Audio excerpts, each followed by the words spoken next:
So, first of all, like, how did you become, you know, Blacks for Trump guy? Oh, that's easy. In the beginning, in my youth, I was with, I was a Democrat, and I know my dad was a strong, staunch Republican because he was one of his first 5 black millionaires. His father was Sir Rowland Simonette, who was the first black prime minister of Nassau, or Bahamas. Right. And so my dad was a moneymaker. And then were you born here? I was born in Miami.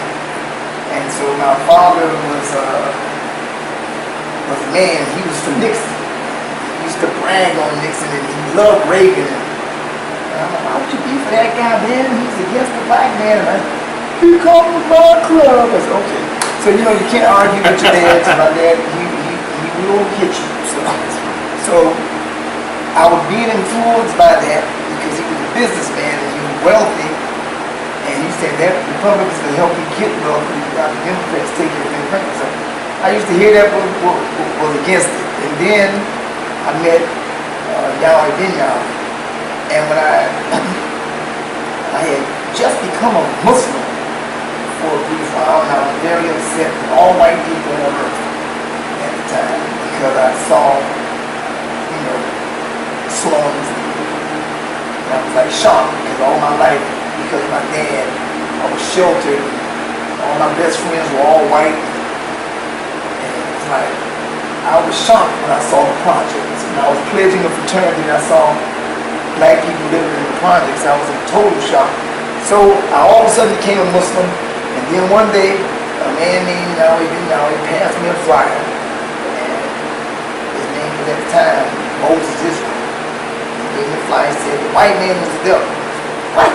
Who is this guy? So I go to check out this flyer, and the white man is the devil. And then I meet the guy, and for years I'm studying the Bible with him. I forgot about the Nation of Islam. And one day he told me, son, you know all white people are not the devil.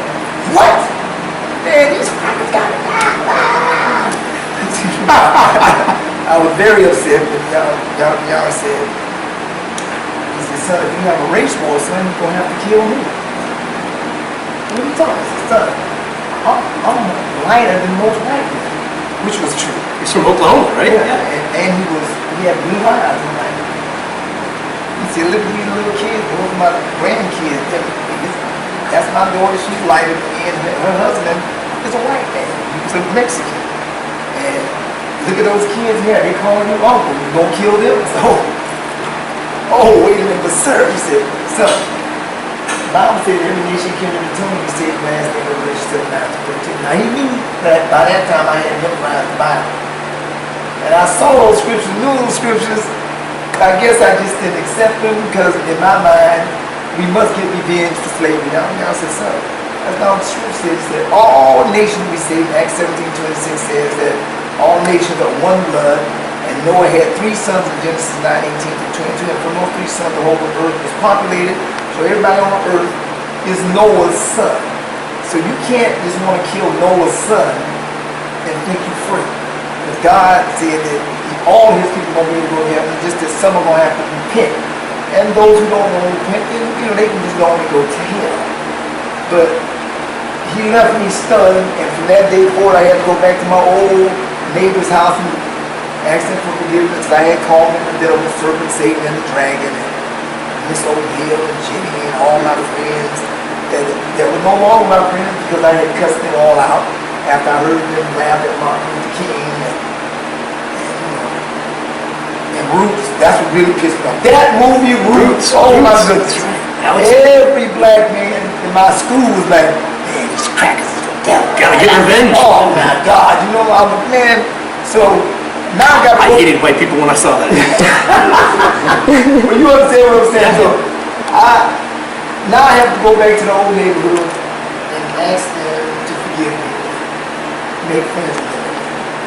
So then y'all hit me with the ultimate bomb after he got that in my skull. He said, you know we should never vote for Democrats. What? He said, we need to vote for Republicans. And And this had never come up before.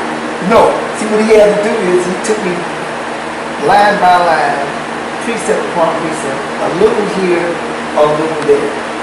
And that's in the Bible, by the way. I forgot where it is exactly, but it's in Isaiah.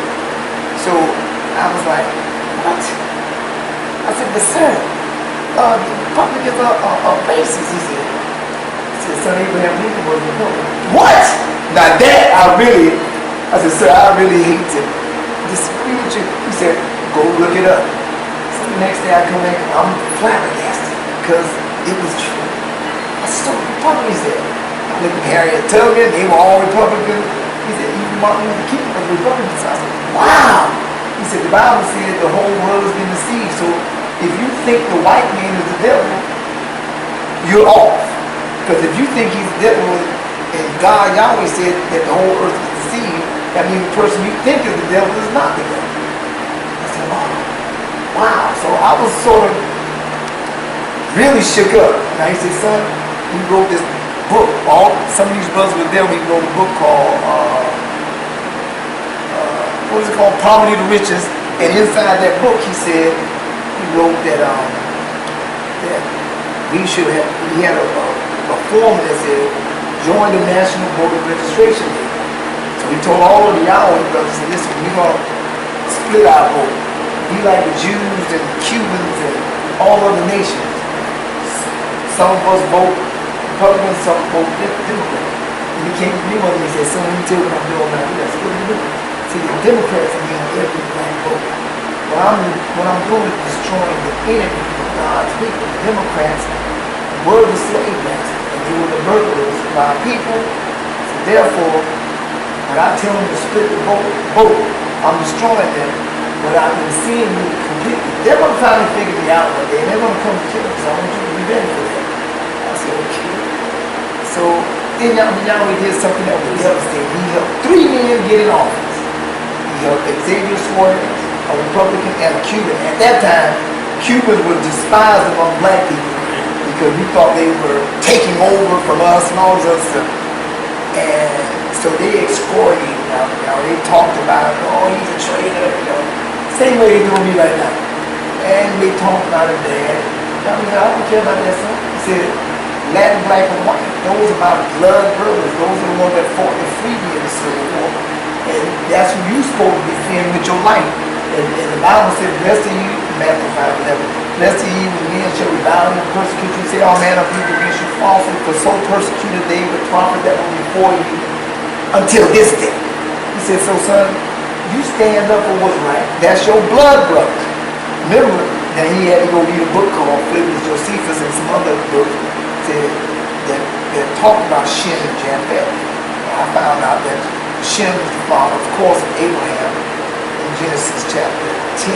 Genesis chapter 11. It shows you the genealogy in Matthew chapter 1. And First Chronicles chapter 1 also gives you the genealogy of people like Abraham.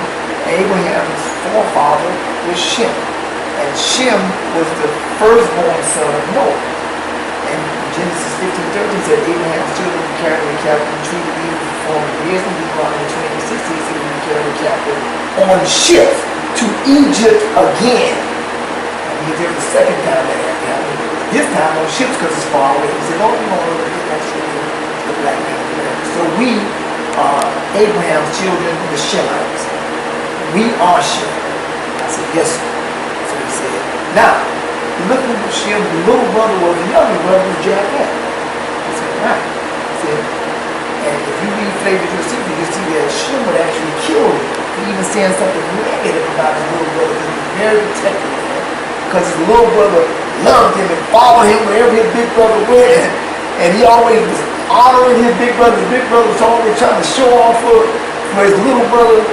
He said, you can see that today in football, son. Who would want to wear your t-shirt, your shirts when you become a star?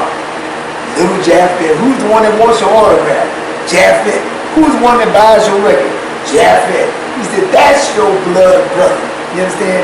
And that's the way Jesus and everybody defended them, is the way we have to do today. He said, look what Jesus did. There was a white man a Roman who was a Gentile, who was Japheth. Because Genesis 10:1-5 it says that Japheth is the father of all the isles of the Gentiles, white Gentiles, European, which is not your brother. He said, what did Jesus say about the white man that stabbed him in the side? He said, forgive me, Lord, for you know about his doing. So why would Jesus do that? If the white man is the devil, which means one who cannot be forgiven, one who cannot, under any condition, be saved, why would Jesus say, forgive him, Lord, for you know about what he's doing, and tell him that you will be at my right hand in heaven? Must not be the devil. That's not logical, now is it? So he must not be the devil, because Jesus forgave him, and then there were two other white Romans that were being hung with him, murderer, thief. And he told both of them they're going to heaven. Something is awry right away. Why did Jesus do that? Why did Jesus help every Gentile that came to, like the Roman with the palsy hand, the centurion, and Jesus healed him and said, you're going to heaven with me because you believed on me. He forgave every Gentile that came to him. Then he says, I'm here for the Jew and the Gentile. Even Paul said the whole body of Christ is the Jew and the Gentile. Something is wrong here. Why did Isaiah 61-5 say the children of Israel, the Hebrews, would be alike to the Gentiles, and the wealth of the Gentiles and the forces of the Gentiles will come and save us? Us from who? That's the question. There's a group of people that look white that are not Gentiles. And nobody can see this little guy. So that's why I've been talking about it. You've probably seen it on my website. Cherokee. Is this what you mean by Cherokee? Cherokee. Now, where did that, how does that? I'm Okay. going to tell you. There was a man named Ham, the middle brother of Shem, Ham, and Japheth, the three sons. Ham had a son named Canaan. Canaan raped Noah. He saw his father's nakedness. Of course, you married him. He had sex with him. While he had gotten his father drunk. Why did he do that? To make him lose his moral authority to rule. So Ham, when he got Shem and Japheth to come and see the father's nakedness. In other words, come join him. And now I'm going to have to be afraid about that. He's drunk and he's homosexual. Got it. Shem and Japheth wouldn't look at their father's nakedness, and they got Canaan away and covered their father's nakedness. And when Noah woke up, he said, "Cursed be Canaan. A slave of slaves shall he be unto Shem and Japheth forever." Uh-oh! Here's where we get into that Cherokee crap. A slave forever to Shem and Japheth. Canaan, every time God cursed a person like that, or a father cursed a person, guess what color he turned? White as snow. Go to Numbers chapter 12, Miriam, she talked crap about Moses. Yahweh came down and cursed her and turned her white as snow. He did the same thing to the king of Syria. He messed up and Yahweh turned him, and then, 1 Kings 5:27, go get me a tissue because my notes are running. Cursed him and turned him white as snow. Now you can go throughout the whole Bible. Every time Yahweh acted on something like that, he turned somebody white as snow.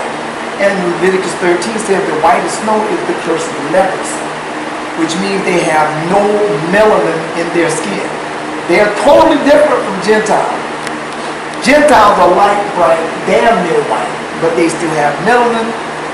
They can get suntans. They can walk out in the sun. The lighter they are, the harder it is to walk out there, but they can still do it. Canaanites can't go out in the sun for 3 seconds. They'll start to boil right away. Look at you. You got your sleeves rolled up. Yeah. If you see Mr. Rockefeller, or what's that guy's name? Eminem. Always something over his hands, always. They got to cover up because they cannot, I repeat, cannot go in the sun. Because you think the sun would boil. No, I don't think it would. Albinos cannot go in the sun. You ever see one? Yeah, Go in the sun? They will boil because that's what they had. The disease of albinoism is really Canaanitism. It is the curse of leprosy. Cursed white as snow. So Canaan was cursed. pretty upset about it. He had a son named Nimrod who exacted revenge. He didn't want to be our slave, so he decided to create an army and became a hunter of men, and he decided to kill them. One of the things he decided to do was take vitamin D from us, since he couldn't go out to the sun and get it himself. We can all get vitamin D3, because that comes from grass, cornfield, but you can't get the pure vitamin D without going out to the sun. So you start to die immediately, so they figured in order to live, they must take our blood. So they started killing us, hunting us down, and taking our land because they wanted to be the landlord, not us. So they wanted us. They didn't want to be cursed. They didn't want to be serving Shem and Japheth, because when Yahweh did that, he gave the earth to Shem and Japheth, not to Ham and Canaan. Because the war's going to be split three ways, Shem, Ham, and Japheth. But now you're cursed, Ham is disinherited. So Ham doesn't get any land. He would have to serve on their landlord, Shem or Japheth, whichever way his descendants go, he would have to serve under Shem and Japheth. Of course, they don't want to do that. So they took the whole earth. In Genesis 43, earth was called the land of the Hebrews by Joseph himself. But suddenly it was called the land of Canaan. How did that happen? Because Nimrod conquered and he took it. So Shem and Japheth went, Japheth went north, Shem went south. From the middle of the earth, Ezekiel 5:5, which is Jerusalem. So Jerusalem belongs to Shem and Japheth. That's who's supposed to be there. We are the Hebrews. We just have forgotten our history, culture, and language. We actually believe somebody else is it. Tag, you're it. Because Yahweh said that Shem and Japheth would dwell in the same tent forever. What's the same tent? Heaven. What is heaven? Jerusalem, according to Revelation 21, it says, heaven is Jerusalem. How do you get around that? That's what it says, right? It said the old heaven would pass away, which was the old Jerusalem, and the new Jerusalem would take over. Damn! So Shem and Japheth was supposed to be. The Bible said you can't go to heaven unless you come from heaven. So obviously we came from there because Jesus forgave you, which meant you can go to where you came from. Damn! That's rough. Is that rough? It might be me, but it seems a little rough to me. But anyway. Ham and Canaan was quite disturbed by that. So Japheth went north to repopulate the earth, which means he had to take all the animals to where they came from. Shem had to go south, so we went to Africa. We took the lions back, the tigers, the giraffes. We had to put them back where they came from, or where they were indigenous to. And then Shem and Japheth, which was also a Chinese, because Lot was traveling with Abraham, and Lot was the father of all Chinese and Japanese, but he was also a Hebrew, which means he was a Shemite. So the Chinese, the black man, and the white man walked together northeast to Siberia, across a land bridge, because we knew how to get to the other side without, going on a ship, because we had already navigated the earth before to go get the animals. Okay? So now we have to go back to North America by way of Siberia, going through Alaska. Then first we had to put the polar bear back to where he was indigenous to, because if we put him in Africa, he would of course die. So we had to put him there, put the penguin over here, north, and up there, and we had to come down. That's where the Eskimos come from. Look at them, they're white. Look, they got white features, they got Chinese eyes, and they got black skin. Shem and Japheth all together. You understand? There they go. Then they came down further south into the Americas, and since Japheth was given the north, they had the north side of the Americas. And they were called the Hopi Indians. And they go further north south, then they were called the Blackfoot, the Amalek, and the Paleo American. They were here. The Cherokees tried to say, well, we were here 7,000 years ago.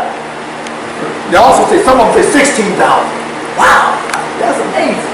You know, like they say dinosaurs exist. Right, you found one bone and you make a whole giant animal. We supposed to believe that's where that came from. They just make up anything. Because the Bible said a lot of people believe in fairy tales. They got y'all believing in stupidity. The most stupid stuff. Dinosaurs and stuff like you come from a monkey. Because if you believe in dinosaurs, you're really a monkey man. But then, our question is, where is the middle monkey man? Why we don't have his bone? Right, the missing link. Where's the missing link? How the hell he disappeared? The bones don't go away. Well, the dinosaur's bones still made of the same material. Why is his bones here?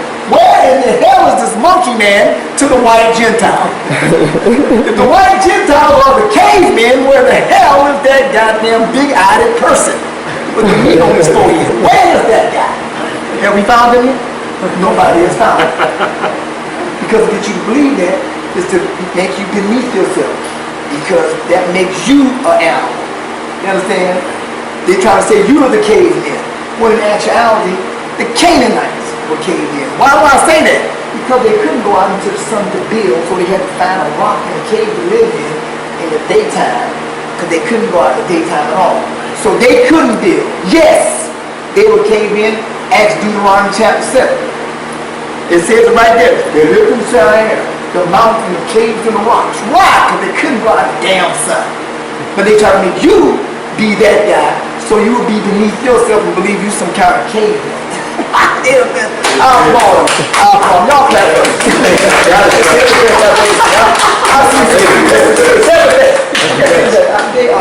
They are the most fantastic. I've never seen one British man living in a cave. All the damn buildings come from. They built it. Hiram of Tyre, he was the king of the Gentiles. I'm gonna ask you a few questions. Okay. Why did the king of Kadesh, who was a Gentile, why did he help Joshua overthrow the Canaanites and knock the walls of Jericho down? And Yahweh said, go take the land back. Meaning we had it first, and now it's Canaan, go take Canaan back. After we got out of slavery from the Egyptians. Why did he do that? Wait, I got another question.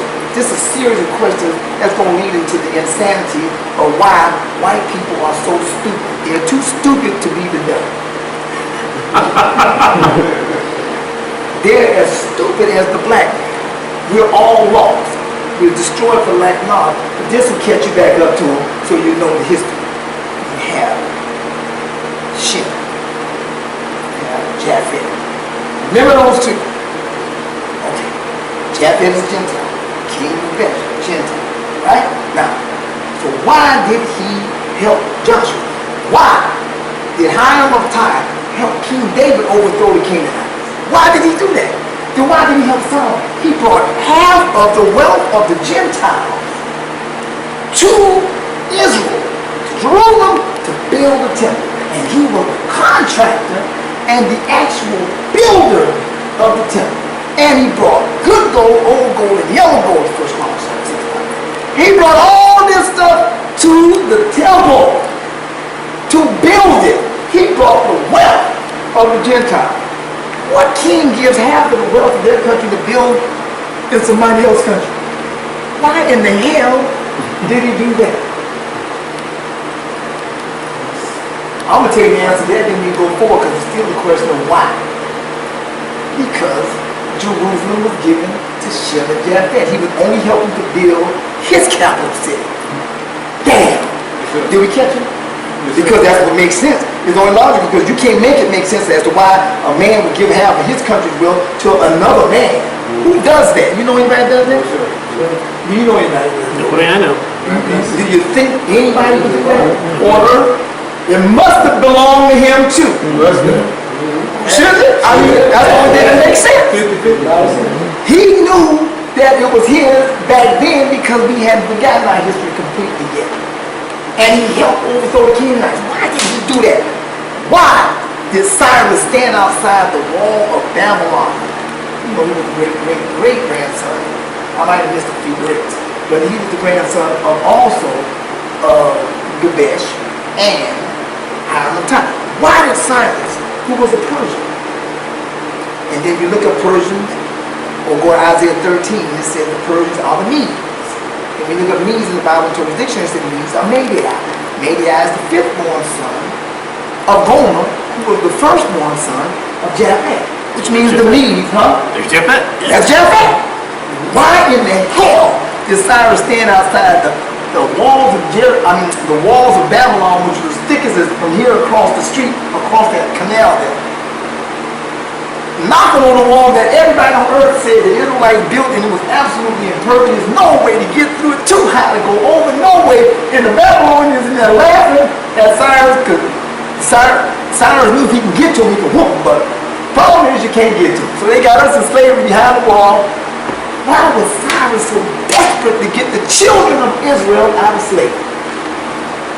That's a hell of a question, ain't that a hell of a question? Why was he that desperate? One of the children of Israel came out there and said, you know, see a moat like this, at no time you can walk under the bridge there with those pipes. It's about a span of a man height. You got that much space under the pipe, you can walk right into the city. We can have a party for the Babylonians tonight. You don't have to knock the wall down, just go on. The Babylonians woke up the next night, the next day with spears to their necks. There's still no answer to the goddamn question as to why did they do that and free us like that. Why did Belshazzar and all these kings, all the way up Ahasuerus, why did Ahasuerus, the king of Ludlam, which was another Persian, a Gentile, why is it that Esther and Mordecai came to him for help? Because Haman was trying to kill them all because we didn't have the weapon. Why did he put his insignia ring on it and give us the right to have weapons so that we can defend ourselves against Haman, and we whooped his ass? Why did Ahasuerus do that against one of his trusted soldiers? Why did he do that? What's the answer? The answer is because he was Japheth. And he always returned the favor. As we protected Japheth, Japheth always came to our rescue. The Gentiles always came to our rescue. Every time that Israel got into slavery and couldn't get themselves out, or Yahweh didn't get them out, who was standing outside those walls? A Gentile. Sometimes, no, every time. Who did Hannibal use to overthrow Rome? Who did he use? Hannibal was a Hebrew. Who did he use? He used the Scythians. Who were the Scythians? The Vikings. Who were the Vikings, sir? Please tell them so they'll know. Who are the Vikings? The Scandinavian... The Gentiles! Nobody wants to say that name because they don't want to give Gentiles their due credit. But that was our little brother again. Do you hear what I just told you? Why did he use that? Why did the Europeans form an embargo on Africa, and every ship that came out with slaves, they would capture, if they could capture them, they would capture them, kill the master, and let the slaves go? Why did those Gentiles do that? Why did the British fight a revolution? Their biggest crime was to free the slaves and created a Marine Corps called the Colonial Marines, who were 6,000 black men who escaped slavery to help them. And the British said, when we finish this war with the Americans, the slaves will be free. Why did they do that? Research effect. You figured it out. Well, then why in the hell? Because I asked Duke this. Not Duke, it's Earl.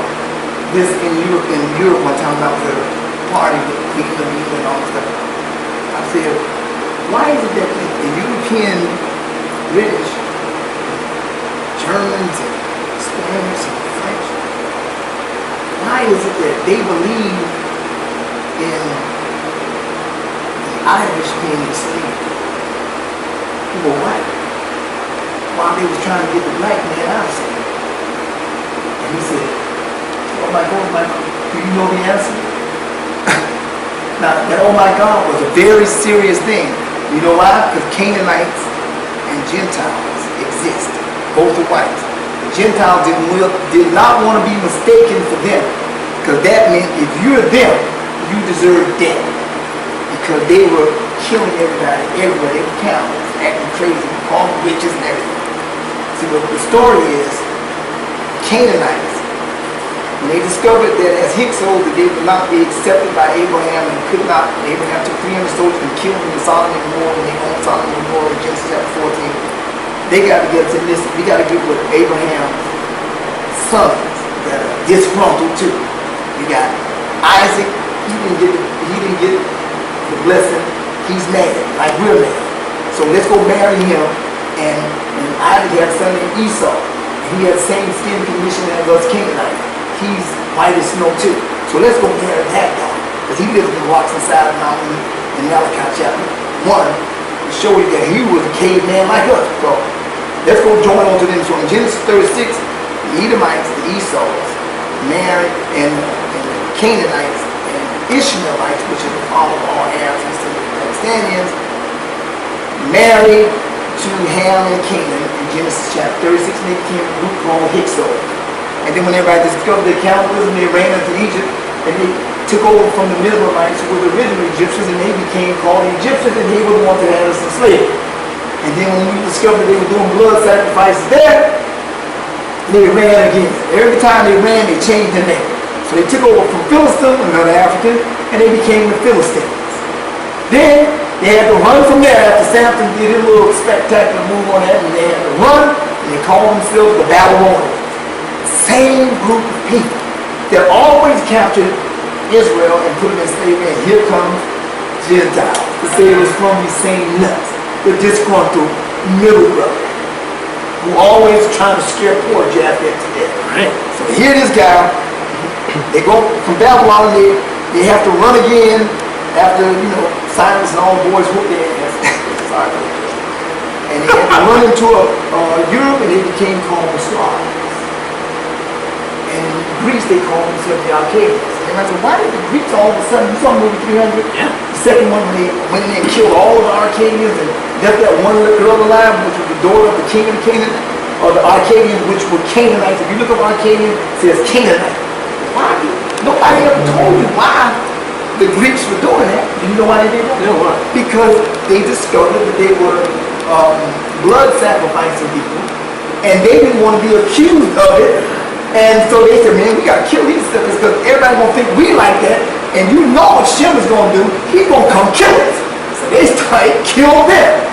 You understand? So they killed them all. They had to run again.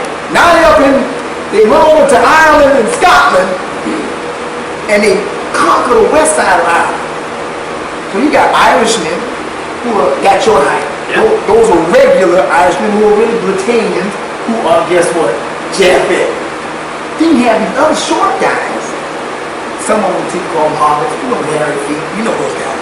You know them? Hobbits. The little midget guys. Why are they midgets? Because Canaanites were notorious, like Rockefeller. Marry within your own family.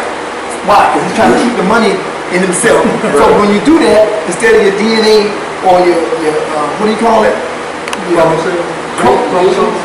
DNA chromosomes? Yeah, those DNA, instead of it lining up like this, so you're 6 feet tall, they line up like this. So they become big-headed, short, 3 feet tall, with big foot systems. Or foot to toe. Just like the hobbits. Yep. That's them. So, they're real white with the yellow hair. You know those guys. And guess what you call guys called? Leprechauns. What is a leprechaun? A very white person that's cursed with the leprosy disease, and he's a con man. Sounds like a Rockefeller to me. I'm not sure. I think it's Rockefeller. Okay, we got it out of the way. Right? Yes, sir. That's my opinion. Yes, sir. That's true. Could be wrong, but I'm not. Don't tell nobody. Okay, you understand what I'm saying? Yes, sir. So Rockefeller and all his mixing into his own race created a little group of midgets who called themselves Irish. Because they always mixed in with you. Then they went to Slovenia and called themselves Slavs. Now the word Slav comes from the British language and the English, all the earls and the dukes and the kings and the queens and the princes and the prince. They all knew that those people were the Hittites, the sons of Canaan, who were on the run from justice, and they ran from here to there to there. Now they're over here in Ireland. And so that's why they captured them and said, you are Slavs. So you shall be my slave because my father Noah said so. So they had him in slavery. That was the answer to his question, which was my original question when he asked me, did I know? So the answer is yes. The reason why you wanted the black people free, because you knew that was your big brother Shem. The reason why you wanted those little hobbits in slavery, because you knew that was Canaan, who was supposed to be our slave. So you know what he did? Him and his fellow got on one knee and grabbed my hand and said, sir, are we going to be blamed? I said, no, sir. I said, let me give you the scripture. This is the greatest scripture in the world. This is what they call grace. They try to make you think grace is something else. Because he called it grace, right? What is Ezekiel 18:17-22? Ezekiel 18:17-22, it says, in the latter days, the Gentiles will no longer be held responsible for the sins of their fathers. What does that mean? Well, some of you did participate. And Deuteronomy 4:5 and 6 says, any nation that participated in the slavery of my people Israel shall be put to death.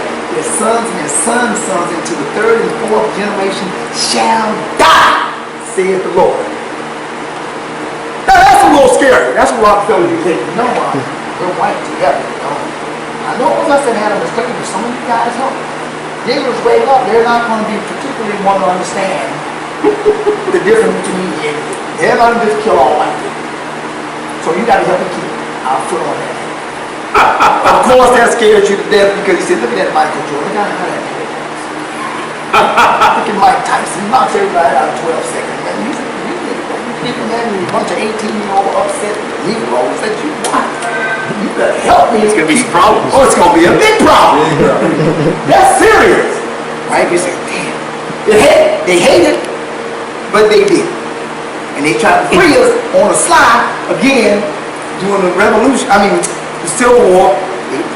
They wanted us free, but they were still scared of us because they knew that if somebody had done them like that, the thing in their mind was to be, one day I am going to kill you. That's why Yahweh didn't choose Ishmael, because he said he's a wild ass of a man. This Indian out of Pakistan, he even killed his own damn self. You can't let this guy be the blessed one, because the blessed ones would have to have enough sympathy in their heart for their little brother to forgive them. Because I said here, and here's the magic thing, the great thing, I can't use the word magic, scratch that. Here's the great thing about how Yahweh, God, operates. He gives us law, statutes, judgments, and commandments. This is what saves the Gentile. You gotta fix it. Oh, no, we're good. Just make sure. This is what saves the Gentile, is the command. The laws, statutes, judgments, and commandments. These three things destroy the Gentile, our little brother. But the command saves it. And Jesus said in Matthew 5:17, if you love me, keep my commandments. Not the law. The law is what you must have to survive and carry out a nation's business. But the most important thing is the commandment.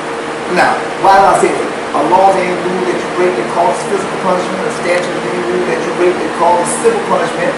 A judgment is how much of the civil punishment should you pay? Should it be $10 or $50? A law, a judgment on the law is should you be hit 5 times or 20 times? That's the law, statutes, judgments, and the command. And now here's the command. A command is anything that God or the king might order you to do that breaks the law or the statute, but he cannot be judged for it because it was to keep Yahweh's promise, Higher command. or because it's necessary. For example, in Matthew chapter 12, Jesus said, go out and I know it's the Sabbath, the law said we can't work on the Sabbath, but I want you to work on the Sabbath. And pick the food because you're starving. And so the Pharisees says, Jesus, we caught you. You guys are breaking the law, and we're going to kill you. And I said, we have all these witnesses. There's no way you can get away with it because that is the law. Jesus said, you're not calling me the king of Israel. Yes, but nobody's going the law, not even the king. So we got you, Jesus. We're going to kill you. He said, well, have you not read what David being the king did order his soldiers to eat the showbread of the high priest on the Sabbath, which was against the law, punishable by death, but because he was the king, he was able to command him to do so, he could not be judged for it. And they held their heads down and walked away. God! That's because it was necessary. Like if somebody's attacking a nation, you can't tell the king to not prepare to fight a war because we'll lose the whole country. So the king can order you to break the law to keep the command. You understand what I'm saying? So he can order it. So Jesus got it. And he's also to keep a promise. You need battery. You need a battery? Yeah, battery. Okay. So it can also be used to keep a command. A promise. What is a promise? For example, in Exodus chapter 34, the children of Israel built a golden calf. And God said, Moses, come in, these niggas built a golden calf, and have defined, and you know the law says, if you build another god unto to them instead of me, that they should be stoned to death. So I'm getting ready to kill all these niggas. So you come over here, I'm gonna make you a nation by yourself. Moses fell on his face, oh Yahweh. The Egyptians are gonna say, you are a liar, that you can't keep your promise. You said you're gonna take us to the land of milk and honey. Now you got us out here, now you're gonna kill all these people. They're gonna say that you're a murderer and that you done killed the people, oh Yahweh. Please don't let them embarrass your name like that. And Lord Yahweh heard Moses, thought about it, and repented of the evil. It actually said Yahweh was giving him evil of what he was about to do to his people, and he broke the law and allowed them to live. See? Why? To keep his promise. So what is the biggest promise? What was the first promise Yahweh gave after the flood? I mean the second promise. The first one was you won't be done by water next time you fight. Right, we won't flood again. Right. But the second promise, he says Shem and Japheth will dwell in heaven in the same tent forever together. But that's not possible if we go by the law. Why? Because the law said any nation that participated in slavery, their sons and their sons' sons shall be put to death. So, that means Yahweh can't keep his promise. Psych, you're lying. So there's a command, yeah. That Yahweh gave a command in Ezekiel 18, 17, and 22 says, though it is written that you should die. In the latter days, says the Lord, the Gentiles will no longer be held responsible for the sins of their fathers. And if they repent, like we did at Gettysburg, like we did when the British tried to free us, like we did, you know. Multiple examples. Right. Okay. They shall surely live and not die and go to heaven forever. Wow! That is the bomb. Why do you know it's the bomb? Because in Romans chapter 9, verse 19 to 22, they said, Jesus, why do you forgive the Gentiles after they had your people in slavery and done all this evil to your people?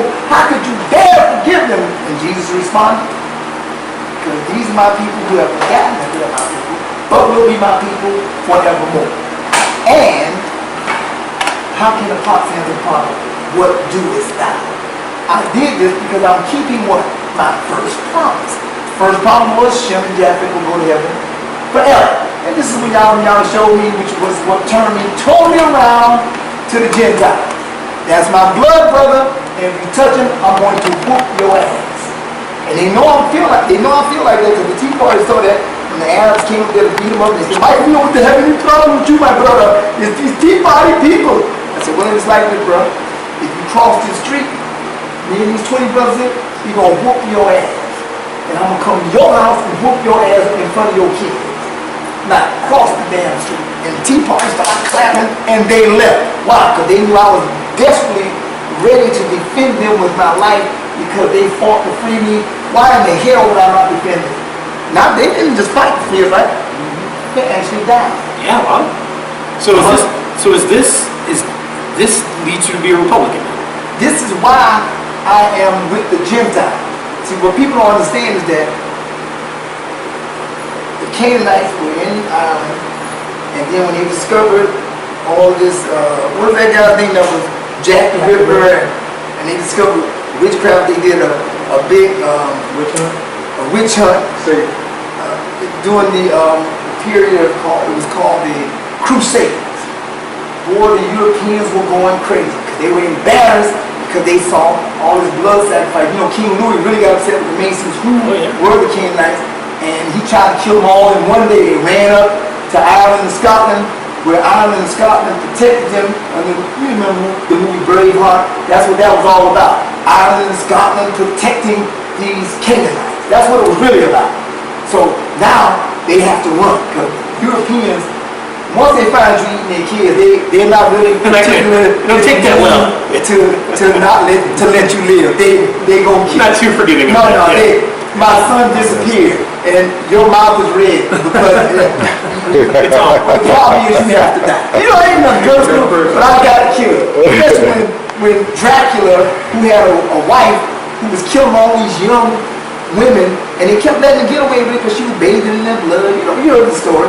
And then they found out she was killing some of the royals' daughters. Oh hell no! Oh hell! Witch hunt, burning. Oh man, they killing everybody. And you know, this is crazy. They tried, and so what did they do? They were called the Slavs. The red men among them were called Asians. The Asians were Ishmaelites. The Ishmaelites are East Indians, Arabs, and Pakistanis, or Middle Easterners.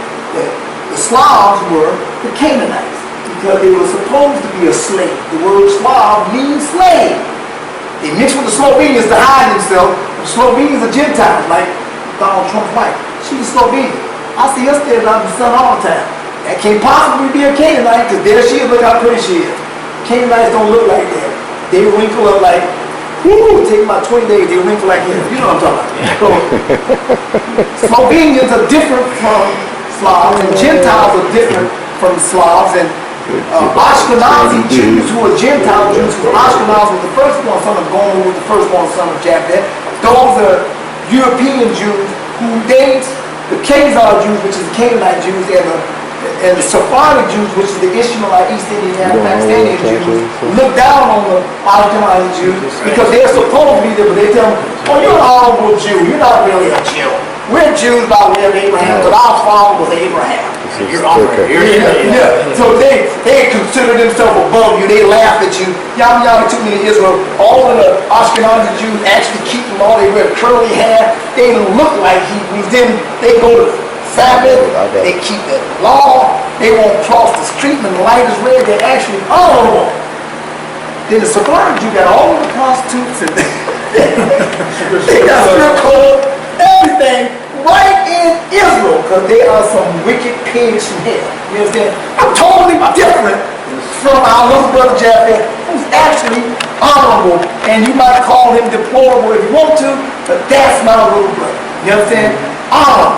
So now they have to run. So they call themselves Phoenicians now.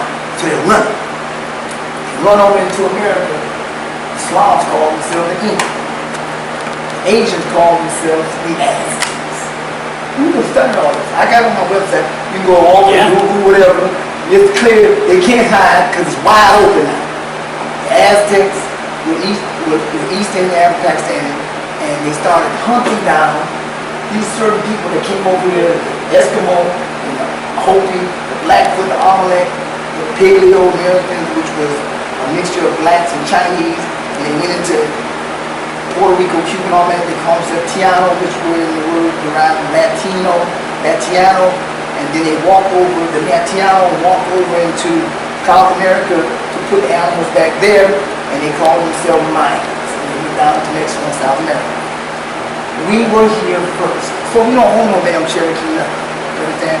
They came over here running. And they got over here and called themselves Inca and Aztecs. Then they mix with all of us so that we'll feel sorry for them and fight for them as if we are them. But all of us got Cherokee mixed in us. So we defend them thinking we're defending ourselves, but the only problem is you have to pay taxes. They don't. You are regulated, they're not. You know what I'm saying? You go in their stores, I don't see no operation license, no permits, no nothing. They are free. You can spend all your money getting together a restaurant in New York and open it up and have your permits and all that stuff. Then they come right in front of your restaurant with a wheelbarrow and sell falafels with no papers at all. You advertise everybody coming in outside of your store eating. You know you gotta give it to them, not just some of the best crap out there. They are free and they have everything. Then the Spaniards came to America after going through 700 years of being cannibalized by the Moors in Spain. The Europeans came over there as explorers. Not explorers. Europeans came into Spain. They were what did that word? No, the word that meant they were doing the witch hunt. Crusaders. Crusaders. The Crusaders came with the red cross on, and they went in there and they freed the Spaniards. Then the Spaniards became Catholics and Christians, and then the Spaniards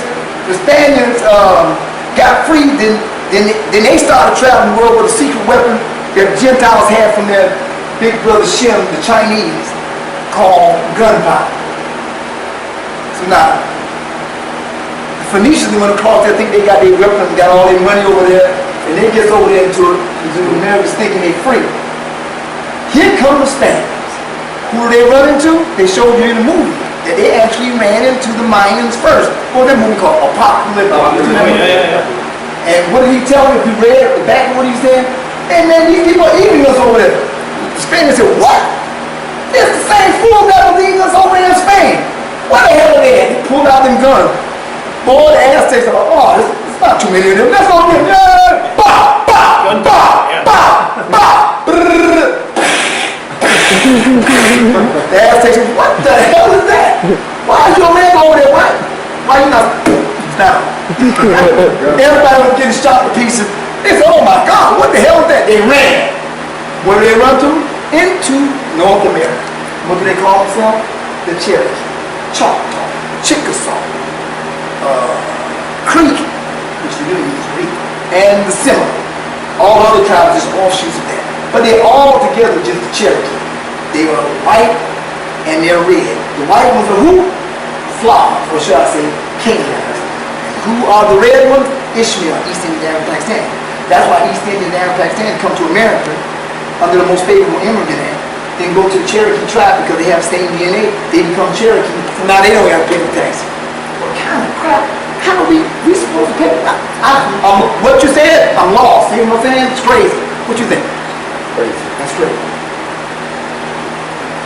And why don't they have to pay taxes? Because you, Columbus, came and took the land from them. That's the greatest lie. The Bible says in the last day in Isaiah, Jeremiah 16:19, the Bible says the Gentiles will say, surely our fathers have inherited life. What's the lie that you inherited? That you were the slave master, that you were the KKK, that you are the one that believe in white supremacy. You are the one that had Jim Crow and Black Code. You, Gentile, did that. You ought to be ashamed of yourself. They're the best I ever seen. You owe the Indians money because you took their land. So you give them $20,000 or thousands of dollars every month. You do that out of your tax dollars. You are stupid enough to pay the country you conquered taxes. And then they ain't got to pay no taxes. What kind of... Even Jesus, when the Israelites was conquered by the Romans, they said, should we pay taxes? And this is our land. He said, listen, render unto Caesar that which is Caesar. He conquered us, give me his taxes. Even Jesus said pay taxes to the conqueror. How in the hell are you stupid ass white people paying taxes to your conquered debtor? The Canaanites are smart. I don't know how they ever got that. You understand what I'm saying? Yes, sir. Definitely. So, Let me get you water. they tricked you. The Bible said the devil deceived the whole world. Gentiles are deceived. Why would I be mad with you when you don't know what the hell you're doing? You're out of your mind. You're just a bad life. You're in as much slavery as I am. Of course Hillary wants 81% tax. Of course Bernie Sanders says 81% tax. Why? Because they're Cherokee. Did you know that? Yeah. Did you know that Bill Clinton was a Cherokee? Yeah. Full blood. Did you know that the Cherokee created the Democrat Party? Did you know that? I know that. Well, did you know that the first party that was created, that was Gentiles had, was called the Whig Party? I didn't know that. Did you know that the Republican Party was created because the Whig Party had died and they created that to free the black man? Did you know that? Yeah. Okay. Did you know that those were Gentiles from the north that did that? Why were they in the north? Because that's what the Hopi Indians were. That's what you own, and it is what belonged to you. You understand? That's why you were up there. And you hated slavery just like you hated it doing Everywhere else. Everywhere else. Because you are my little brother, and the nature of my little brother is to jump into a burning car, die, and save your life. That is the nature of the Gentile. He is not an evil person. He can't wait to be a damn hero. You understand? That is what my little brother is like. Did you hear what I just told you? That's him right there. You understand? But they want him to kill me because I'm trying to save him. Y'all give me a hand.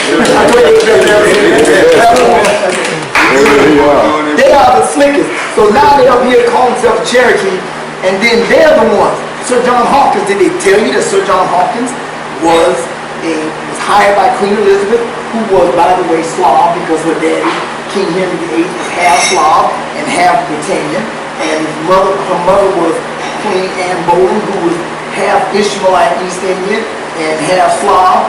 And so when she became queen, that's why she didn't want to marry another Britannian, because she wanted to make sure that England and Britain was run by the Slav, and the Slav who wanted to eat for free couldn't do it no more because they had this little thing called crusade over there. Which one?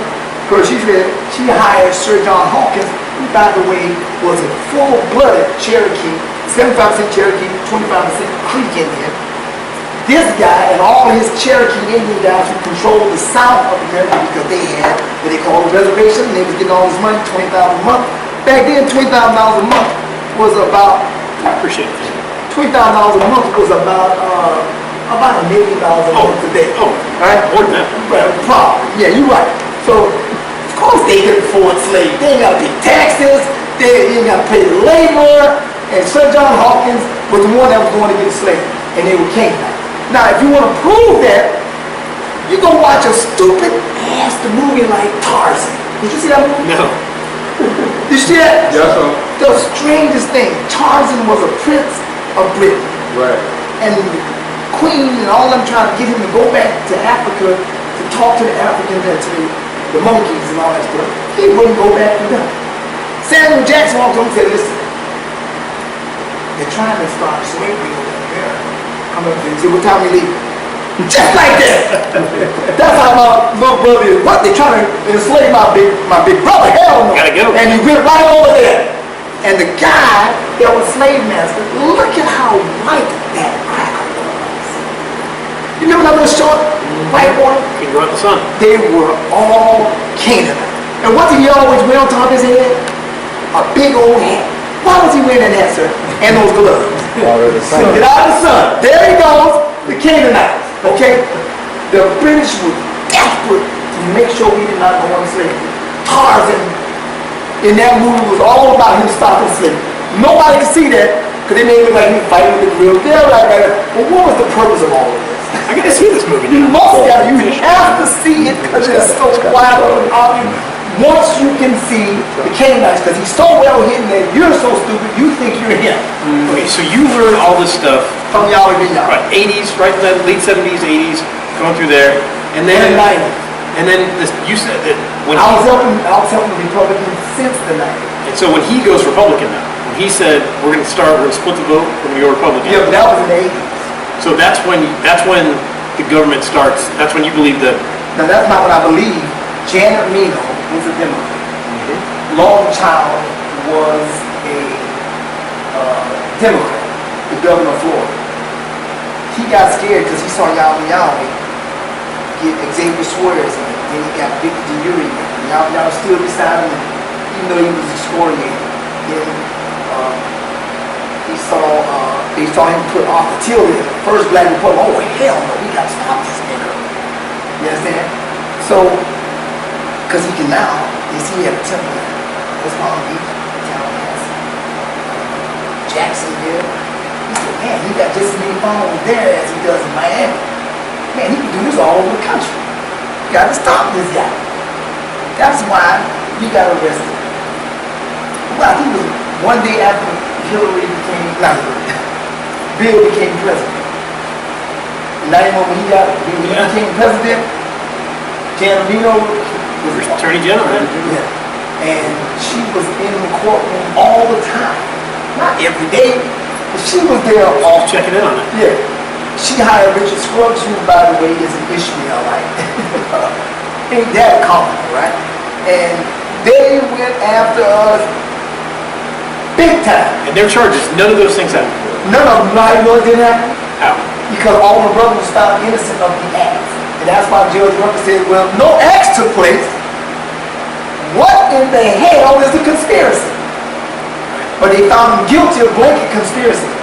But every brother was found innocent of the act. And you had family members testify against you. And the same family member that they refused to tell me come by and see me all the time every day now. My little brother, I just He still comes sees you right now. right. I still said, you gonna lie on me for these goddamn people? Are you a liar or what? You know what he did? He said, I told my lawyer, he started crying, so they cleared the courtroom. My lawyer was telling me to question my little brother. I said, just ask him if anything he just said true. He went up there and said, All those things you just said about your brother, all they true said, no, I made that up because they said they'd give me a good deal if I told this it. And boy, they went berserk. Oh, I object. And Joe said, what the hell are you objecting to? This is your damn witness, right? he said, hey, Maurice, have you ever seen your brother in a fight? He's never been in a fight. Has he ever smoked or drank? No. Has he ever taken drugs? No. Has he ever used profane language? At that time, I was really well known for never using profane language ever. I only had one traffic ticket my whole life up until that moment. He said, my brother is the most clean guy where everybody calls him Mr. O'Righteous. What they call me in the temple? Mr. O'Righteous. Because when I come down, everybody, they eating wrong cookies or whatever, they come, this guy, oh, Lord have mercy, God. You know you're going to tell him. Yeah, because I won't tell on you. I'm not tell on this song. Help me, God, because you're supposed to be going to heaven next week around 2:30, and you cannot be the one. You're not ready. Down. Yeah, that's how I was. I was really, really, really, oh, I was so nappy. It makes your beard look like, I don't know, it's just, boy, this nappy. That's nappy. Whole day out of here was nappy. And black and soot. Their hair was blonde and straight. Oh, Judge Rucko just went berserk. That's the day he stood up and stamped like this. I can't take this. I can't take the judge. I mean, Judge Rucko, who was they called him a big racist. He used to wear a gun on his side. He told us, you guys plead guilty right now, I'll just give you only 80 years. Did he just say that? You know, other than that, I'm going to take your child, you're going to make the chair, I'm going to make sure you die. You know? He just said he'd make the chair and you see, we're only going to be in jail for 10 days to be tested, remember that? You know, all that stuff going through your head back then. So I'm like, wow, this guy is talking great. Now this judge is going crazy. One day he just came out and said, I'm so sorry you guys are doing this. This is unbelievable. So the judge was very sympathetic to it. But anyway, going back to the guy that cut off the ear. It wasn't in his head. Then we found out that at the time that he said he was doing it, he did that. He was on a bus. He had a traffic ticket because he was the bus driver to go pick up Hebrews from New York to bring them back to the feast. And 3 other brothers. That's tough. Yeah, no, that's the end. It's a done deal, yeah. He brought the police officer, everybody, yeah, that's the guy right there. You know, everything was just stupid. And not some of it, all of it was stupid. They told me that I helped beat up a guy and poked his eye out with a stick. So he said, Rosie, this is Al here. I don't really like you, Al, because you're Democrat, but I'm gonna give you a props. He did okay by you. Yeah. But my boy and me, yeah, Rosie didn't get into holiday until 84. So I was ready for that because my little brother was the one that went out as an elder, and he didn't go out till 84, and he was the one that found Robert Rozier, the one who accused me of this so-called act. So, But that's not is that the football player? Yeah. Football player.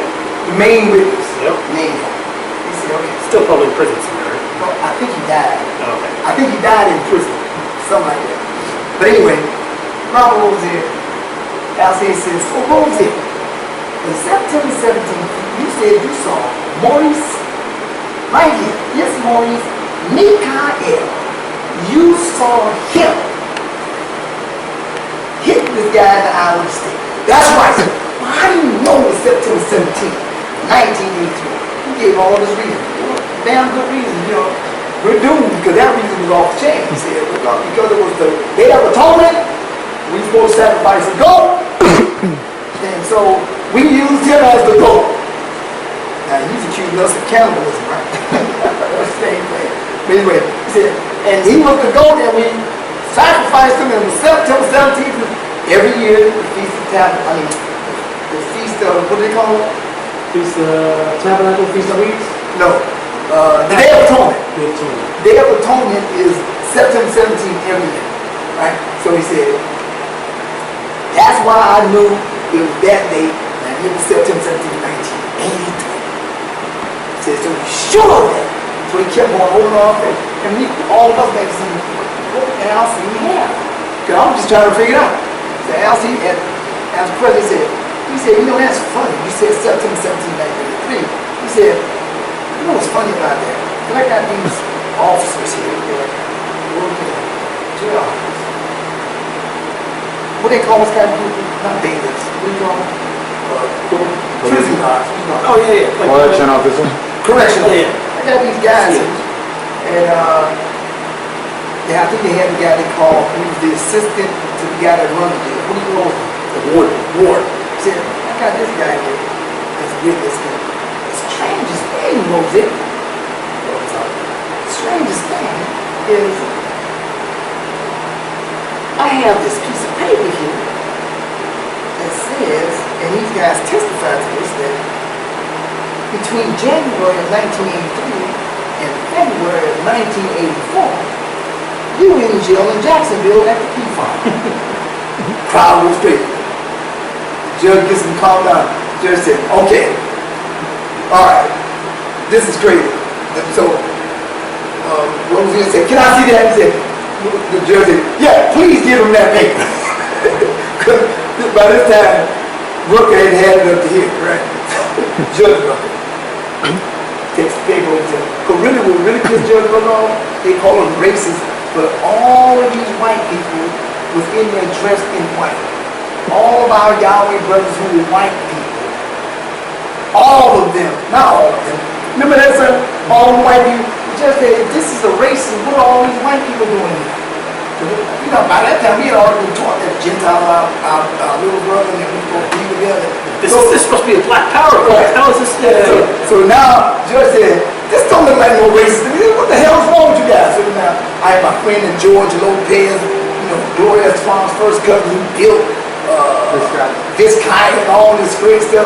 All these big people, the judge said, Michael, you know, all these very, very famous white people. He said, I thought you guys were racist. I said, sir, these are my best friends. And, you know, the judge was looking at him about his cross-eyed. Look, now, here comes Roseanne reading this paper. And he says, wait, I mean, you know, I have to get a good deal. I told the FBI that, oh, but I had a little, the crowd, I mean, that was really berserk. I had a lawyer that was about 5'7", 5'6". Now, Rosie is about 6'3", 6'4", 200 and something pounds. They're a football player guy. My little lawyer, this Richard Gagnon. Richard, love you, buddy. Anyway, Richard jumped across the table where he was sitting there. Grabbed this guy by the neck. It took 5 marshals to get him off of him. My client's been all this time from fucking live. Oh, he was going on, he was trying to hit him, they were stopping him, right? Marshal, I was like, get one in. Just one good. I just needed one. Just one to look that night. Can I say something, sir? Huh? Why they didn't dismiss that trial? It should be a mistrial. Yeah, that should on the spot, right? The judge said that, so they talked to the judge, they went up there and talked to him. It's okay, I'm gonna let this go and look home. I said, this is absolutely ludicrous. Maurice should get up and walk out of here right now. All my charges were absolutely. I mean, they've been proven that that was wrong. And so, not just proven wrong, not just not guilty, just absolutely wrong. I knew they could have, because I knew damn well I didn't do that. So, I'm in there like, I'm ready to testify. Matter of time. I don't give a damn. No, I was there, I was going to testify myself, even if none of that came in, and I was going to tell them up front, with strength, without fear or favor, hell no, I didn't do that. Back then I didn't cuss, I wouldn't say hell no, I would say heck Heck no. So anyway, oh man, that was a crazy. But they got him. They convicted him. Yeah, because remember now, he had killed 5 people before he met Yahweh. And he had them already on that.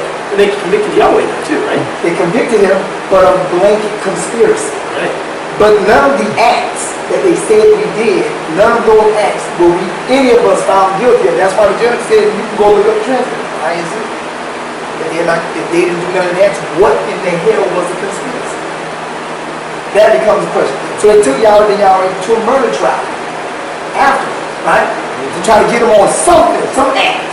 Right. And he was found innocent right there. Yeah. That was like a year and a half later. They had all the time Yahweh guilty in the federal court of just conspiracy with no evidence. No underlying. I mean, no act. See, to do a conspiracy, there's supposed to be an act that Some 2 or 3 guys, some crime. that 2 or 3 guys act on. The first conspiracy was supposed to be me and him making money, getting drug dealers money, and all this other stuff. Judge Ruck found out we were a 501 C3 church, and that we would have the right to collect tithes and offerings and donations from anybody, right? We don't stop nobody, like, no church stops anybody from donating. So anyway, Yahweh was found innocent of all that. So there, I mean, I was found, when they went to asking him not guilty or guilty, I was the first person that ever heard the jury say, we find Maurice innocent. The judge said, don't you mean not guilty? They said, no, he is innocent. And yet they still call me a criminal. Even when they say I stole a car from them, even though I never got charged with it. I was charged with it in the beginning, but the owner of the car was mad with Ferris, not me. He was the one in the car because he liked me. I was his friend. So I'm not going to prosecute him. He was sound like an Italian guy. I'm not prosecuting him. That's my friend. He didn't know Ferris. I was trying to capture Ferris and tell him to bring my car back. But even though that charge dropped, they said I took the gun in the airport, which was insane. Why? Because it wasn't even my bag. And I told her, I said, does it look like I can wear these underwear? Just a underwear. You understand? It was not me. The gun wasn't mine, bag wasn't mine, so they dropped those charges. So, just because, if this is what you got me, he's a notorious criminal. I haven't heard him say that. Then one time he said, oh, he was a petty thief and a robber. This was New Times said. So I told him I was going to sue him because Ron Vereen, I think, found out that when they were saying that, they were talking about my older brother, Ruben Simeon, who had a bunch of crimes like that, and they intertwined me and him. So I proved that it wasn't me. Because when you look at my record, I wouldn't be got the records from the thing. You see it on our website. There's nothing there. The only other thing they have me on is not carrying enough life jackets on the jet boat. Is that it? At some point they charge you with shooting a gun out. No, they didn't charge me. They charged my son. That's right. AK-47? Right. They said he shot an AK-47. Forget the fact that when I was sitting out in the back, I wasn't in the back, I was in the kitchen, talking to my lawyer, friend at the time, Pierre. I'm talking to him. I look out on my yacht, and these two guys are climbing up the backside of my yacht. I said, what the hell are they doing there? So I grabbed my gun, I had a little pistol in it, and I walked outside with the pistol. And when I looked, when I got past this wall, there was another guy climbing onto my backyard, right, with a gun. And I saw him, and we startled each other, and he shot it, pow! So I shot at him, pow! Right? And I fell back, and I got hurt. And my gun jammed, and so my son came out, and he started shooting at them. Really, he was shooting at them because we had a little short old man that was on the boat, trying to get off the boat because he heard all the shots. And he could barely run, or he looked like, you know how Army used to run? Yeah. He couldn't do anything. So my son was shooting in the air to scare him because the other guy had already run. The guy that shot at me, he ran. The other two guys, they dove in the water and they swam. And my son was just shooting in the air to make them just leave. We called the police.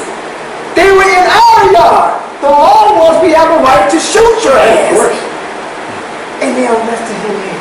Took him through 2 years of pre-trial, and all of them came and testified about they were in our yard, and we showed them, look at this lady here, a man was trying to get on their jet ski, and she shot his head off.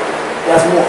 Here's another lady, another guy that shot a man in the stomach for standing on their boat, and he's fine. He's a white guy, but the black guy in his backyard, Right. we get charged and get run through the ringer.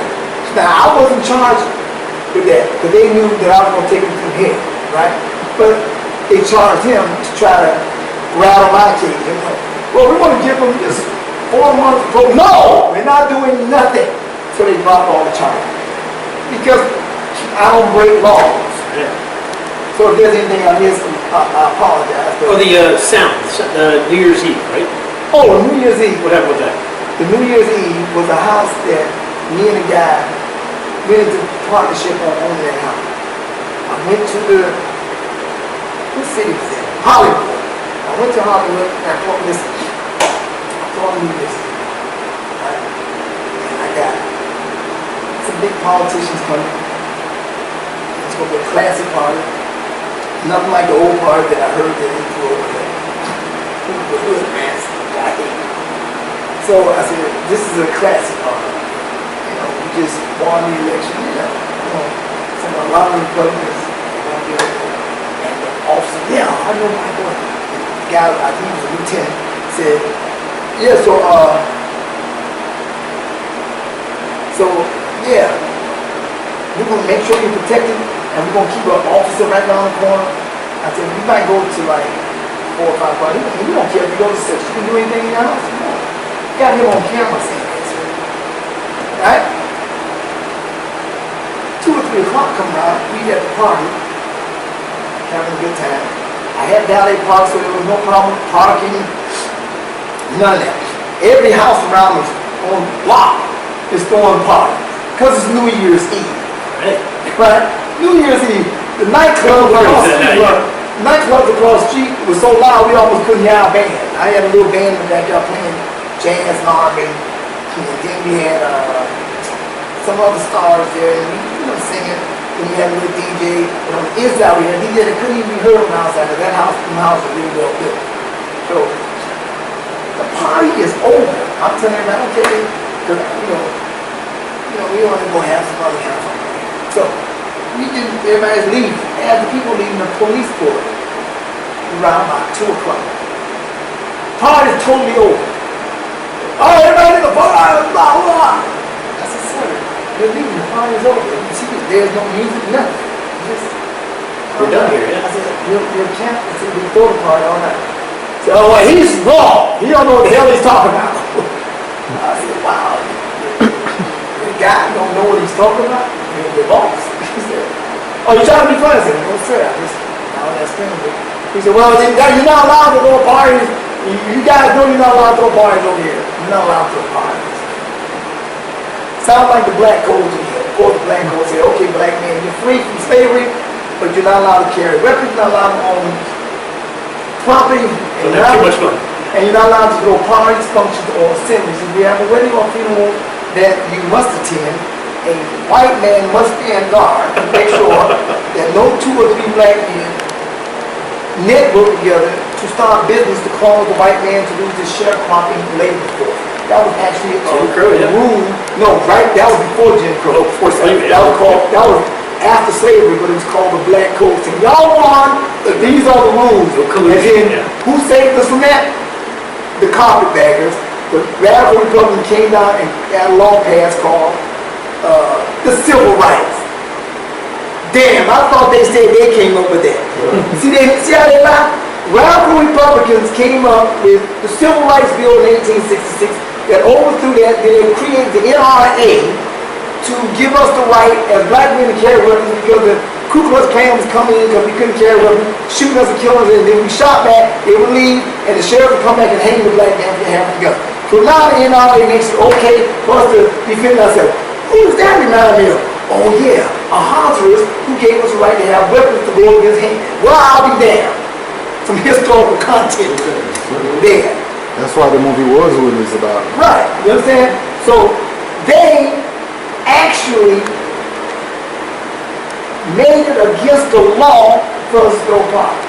So the guy comes outside and he's talking to the guests really rude. I said, sir, it's okay. He said, yeah, it's okay. What's y'all again? Whatever.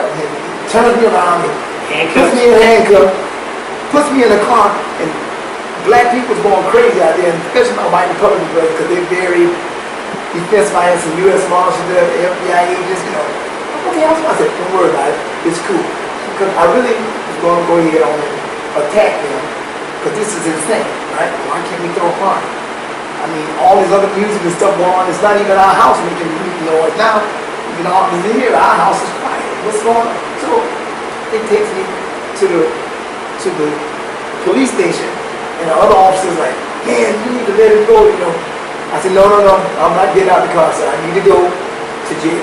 First of all, I didn't know what the hell they were going to do to me if I got out. I'm over there by myself. Second of all, no, let me go to jail. So they said, well, what is the charge? They were trying to come up with a charge.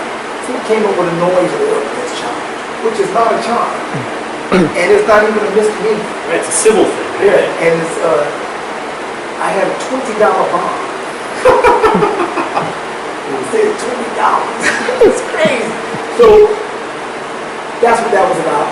And so I'm getting ready to sue them concerning that because right over here the Democrats, something like that, when I see it from several radio stations, I went to that which one I was on.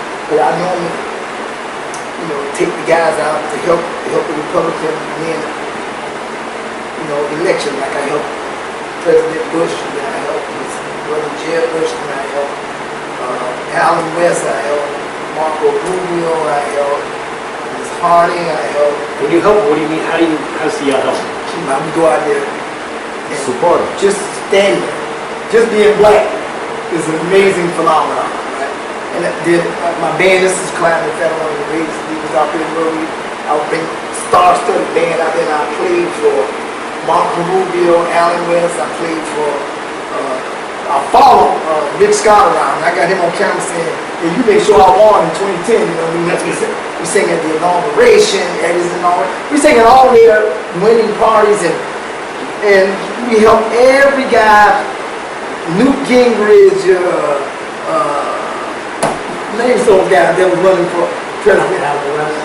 No, the president. All of the guys that ran for president, especially the chicken wings and things. When we helped all the guys that ran for president, that was sort of taxing to me because I was doing it for free, right? Never asked for 37 cents. They couldn't even offer me money. I said, no, because they would call me Uncle Tom. So I'm doing this because I was with y'all when we helped Republicans, and he said, you never get anything from me because then they'll use that against you. Because black people and white people are not allowed to make money. It's being ignorant. So where did you get the money to fly places and go to these rallies? Go to the Super Bowl? Back then I was rich. I'm not gonna lie. When Bush passed that law, it's not Dodd-Frank, but like Dodd-Frank, you were able to buy houses. Yeah. And I was buying houses, and some of my brothers would buy the house, then we fix it up, and we have a bunch of equity in it. And then we would buy it back, and we get $300,000 to it. And we were, you know, having a ball. And then I had a big building that brothers were paying rent to be in, and all the guys, a lot of guys had money, and they were wealthy. And they would come and donate money, and they wanted to go to all of the events. So some of them would pay my rent, because really a lot of times I didn't have that kind of money. But they wanted to go because they knew I can get in, and I could walk on the field, you know, all that kind of stuff. So they all wanted to go to the Super Bowl. 200 guys in one building, everybody, man, I put 10,000 in there. $10,000 that pays for the whole trip. But it's not. But you're not getting. But so are you getting money now from anybody? That kind of thing. Like that's So right now, the way I do it is sometimes I go to the tea party. I say, listen, man, I need some help because I had a yacht back there and I was about to get $700,000 more. So these people something I owe, and then illegal to sit in North Miami. We got the proof of it too, because. You know, that same boat I had, it was just a 4-story party boat, and we used to play on it, our band used to play on it, and have about 150, 200 people on the boat at a time. Yeah, it was a big boat. And so what they did is, I got on the radio, on the Southern radio station, said, yeah, I'm going to finance this boat, because I don't need them to help me, I go help on my own, pay for it ourselves. I'm trying to get that message to black people saying, why are you behind that white guy? Like they said down there, why are you behind that white guy? Right. I'm behind him because I believe in republicanism, because look what George Bush did. He got rid of all these regulations, and now we were able to buy houses. Look how rich we were able to get because we were able to fix up houses, gave ourselves jobs by being contracts on our own houses, and we bought a bunch of houses, and we were just making money hand over foot. We get loans for cars and sell a car. It was just easy because the regulations were not there. You understand? So I was with y'all now, so I believe I'm the best money maker in the world, especially if I'm not subdued or regulated. You understand? I know how to actually go make it happen. Because I know people I can talk to, like, hey man, this, and get it done. You get the deal. Right, I can get deals done. So I'm like how you know they call Trump a deal maker, that's what I am. So I always told people, man, listen, you sell drugs, you're going to jail for 85 years. Sell a house or sell some soap, you actually make money for free. Which one you should? So I saw a bunch of brothers coming to the building over there, but they all want to learn about going all of them went out and bought houses, they all everybody we was just getting rich under Bush. You know, Obama went with Barney Franks and Akon and asked for a notorious $108,000 loan because the hood rats were upset that their drug dealing was going down the drain. And so now they wanted to be able to make money like we was making money. So now they were able to get loans, but they didn't even have to show their credit. Neither did they have to show their job. So you can't punish them. We was making payments on our loan, even if it came down to selling your car. We are not going to be 30 days late. Why? Because 6 months from now, no, you won't worry about that. It's just 6 months from now, your credit is now incredibly good, you can go buy something else. And let somebody else buy this house. That's how we was working, because I had a whole bunch of us doing it. Hey, you buy this, hey, you know, just making money hand on foot the right way. So that's why when my nephew tried to say, oh, I was taught how to break all the law through my uncle. FBI said, well, all of your uncle houses, he investigated all those houses, and he did all those the right way. Why are all of yours the wrong way? Because he was doing tax returns and all this stuff. I didn't need to do that because I actually had trust. So we just go in, buy the house. You didn't have to make money on the first sale. Just fix the house up. Put some more bedrooms in there. Now the value is higher, there's money. So now you ain't got to work hard, you just let him sell it to this guy, which is your friend. So now we got all that money in between everybody's foot. Simple. Keep the rules. You don't go to jail. So I was able to take brothers on trips like that because most of them, they had listened to my radio show, they already was into the Republic. Because when they came to me, they came like that. So it wasn't hard to get them to go and stand behind President Bush, or stand behind Jeb Bush, or stand behind Rick Scott, or stand behind Alan West, or stand behind Marco Rubio. It wasn't hard because they had already been studied. When they come, you're Michael Black, man, I listened to your show. And if you showed up with a group of black guys and something like that, they're going to want it. Yeah, here, stand here, we'll get you. Yeah, they go, No.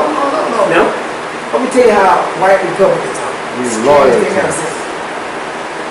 I'll do my own talking. Let me tell you how they are. When I went to Hillary Clinton's event one time. Like I did with Obama. I went to one of these events, and we was the ones that The KKK, that's right. I remember, yeah. stood up against Obama. And we go in there and act like Obama for president, yeah. You know, on the side of our sign, it says KKK. On the front, it says Obama for president. Okay. So I did the same thing to Hillary event one time. About 300 people at the event. 10, 15 black people. So the Democrats go through, hey, could you come stand behind Hillary? You want to show diversity. Oh, okay, I'll do that. I had my hand on glasses, nobody knew who I was exactly. So I almost got behind it. It's like, oh my God, that's Michael Black, man, he's gonna destroy Hillary. No, don't let him go on stage. Look what the sign did. Oh, she's the candidate. You know. So, but the point is, So Republicans don't do that. they recruited me. Right. But this is how Republicans are. Like even in Arizona, right? I got there at 7 o'clock in the morning. There was 8 people ahead of me. But they were there the day before. I'm 8th around. So when I get into the auditorium, there's nobody there but these 8 people, right? Because the Secret Service and everybody's used to seeing it. Hey, Mike, why are you doing? You know? And I said, I'm doing good. And the Secret Service never given you any trouble because of your charges, anything like that. No. So he come up to me, because I was found innocent. Right. I had been questioned by them one time, but they were trying to make sure everything was okay. Cool, I didn't answer. So anyway, that comes to me tonight. I think it's from CNN. He said, okay, Michael, you can't possibly stand behind Trump tonight. He's an obvious open racist, and what are you going to do? I said, and my answer to you is F you. And I just proceeded to walk in towards And when I walked through and walked right up on to the back part of the stage. Because this is how Republicans are. They want black people to do it, but they don't want to ask you. Right. They don't want to recruit you to do it because they don't want to be accused of trying to. Pandering or something. Yeah. So they just, well, you want to sit there? Oh, okay. They're happy. I'd be happy as hell to see you sit there. Oh yeah. And then the black lady walk up there, she went through the same thing. I saw them question, I don't know what they said to her, and she just walked in. I said, wow, how you doing? You good? And she sat right next to me. But of course they said I was a black girl there. There's a black woman from Alabama. That's what she told me. She said she rode the truck. I said, okay, good. Okay. Two other black guys came in, two young guys. Looked like hood rats me. But they were obviously the truck, they were screening truck. But they sat way up there. And they were looking at the phone to make sure they were out of camera sight. I said, hey man, y'all come on down here. They embarrassed her. Yeah, it's because they don't want to be seen with Trump because they like him, but they don't want to be excoriated. Right. This is, in polls, it's like 85% of black people hate Trump. Yeah, but they really don't. See, I know black people better than everybody. If I talk on the radio, they always call, they always talk about go out clubs, they come and yell, I don't like Trump. You would think that the public hated me after I stood behind Trump, right? But those are all East Indian, Arab, Pakistani. Because I asked them, where you from? Black guy. Where you from, brother? Nigeria. You see, not a real black man get off the phone, hang up on, because I don't want to hear from you. I want to hear from the perspective of a real black man who went through slavery. I want to know, why are you upset that I stood behind Trump when he's the only Gentile president that ever said directly to the black man, I'm going to help him. No other white man that is a Gentile, because Gentiles are always, well, I'm for all the people. Right. That's how they talk. Trump actually said, I'm going to help the black man. The first time he said it, we was in there. So what do you guys have to lose? That's right. What do you have to talking lose? directly to us. That's it. We don't have nothing to lose because I'm not going under no damn Democrat that wants 81% of my money. The white people are going to kill everybody if they have to give up 81%. And I'm going to be out there with them. Because I'm not giving up 81% of my money. Period. So anyway. And you think his policies so far, what do you think so far? Help black people, not help black people? I got to finish the other part. Okay. So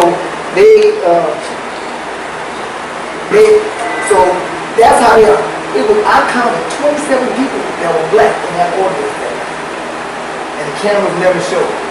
So I think like I was the only one there. So I videotaped it and I put it on my website. I said, that's a black man, put that by that black man, what about this, But they all on the edges because they don't want to be seen.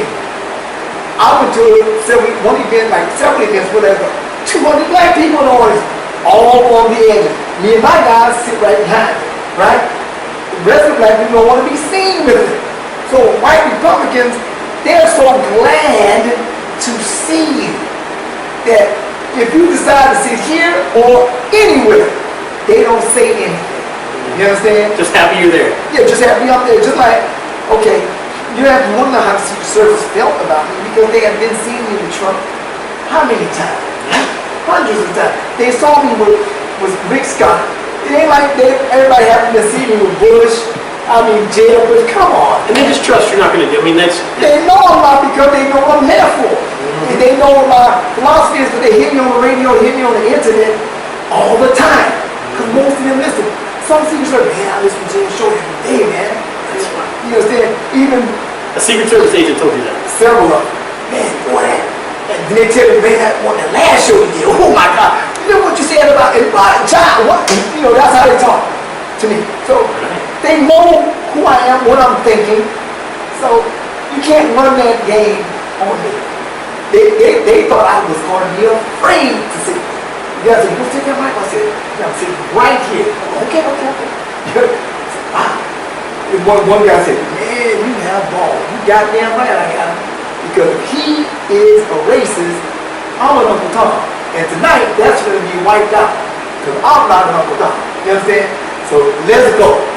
So when Trump came out, as soon as he saw me, he said, yeah. Yep. He went off. You was there, right? I wasn't there, but I saw the video, yeah. You saw how he reacted. But he always does that. You understand? And that's why on Saturday Night Live they showed me talking, because I was talking. right. I was talking more trash than he was talking. The stuff that he didn't want to say, I said. That's right.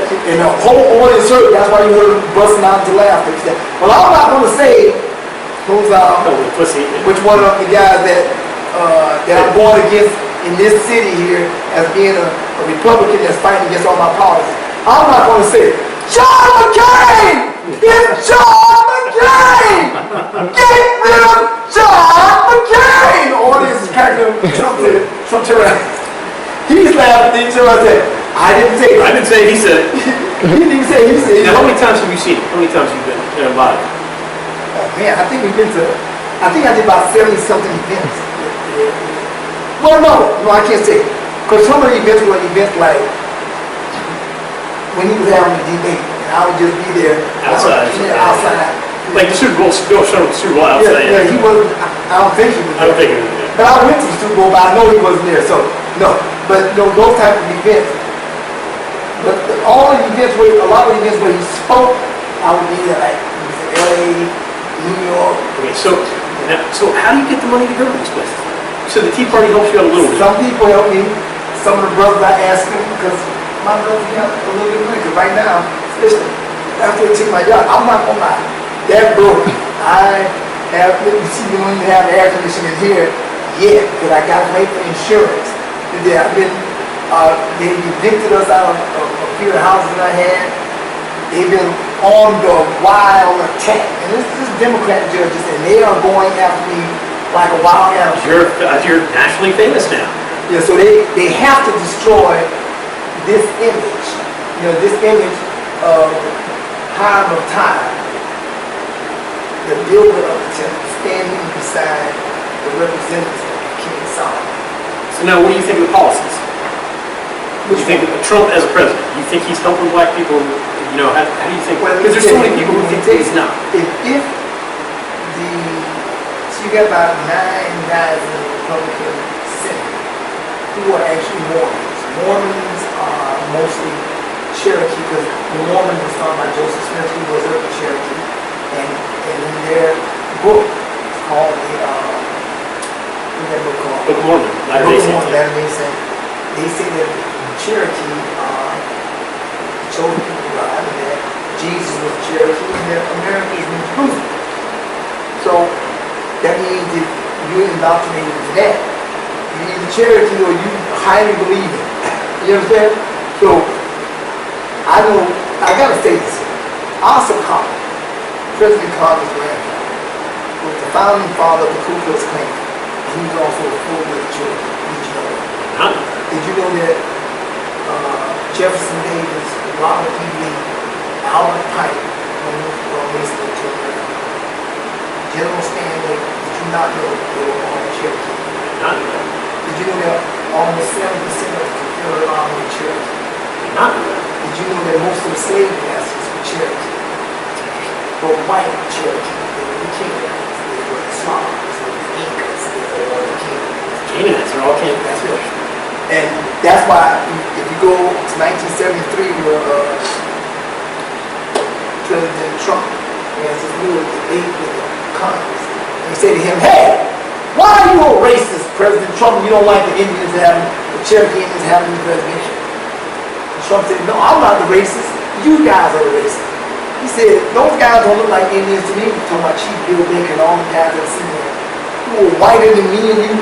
But like this white. You like white? You ever seen Chief Bill Baker? Oh, yeah. How white is he? Barely. That is a very, very, very white person with blue veins. Like Hillary, like Bill Clinton, and so on and so forth. He said, they don't look like Indians to me. Why don't they have to pay taxes? Why do I have to pay taxes and they don't? He said, that sounds racist. He said, why is it that I got to stop selling alcohol at 2 o'clock, they can sell 24/7? Why is it that when people shop at my store, they got to pay duty and tax, but when they shop at their store, they don't have to? He said, I can't compete with them under those conditions.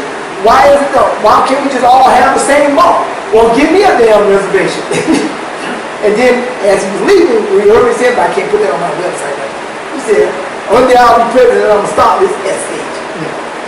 I can't, sometimes because I ain't going to get it right now. So that's the time how did you first go into Trump? Like, how did you first Oh no, the way I got into Trump was, I was called, I can show you right here. I was called by, oh my goodness, idiot. Anyway, I'll show it to you later. Oh, go plug my phone up.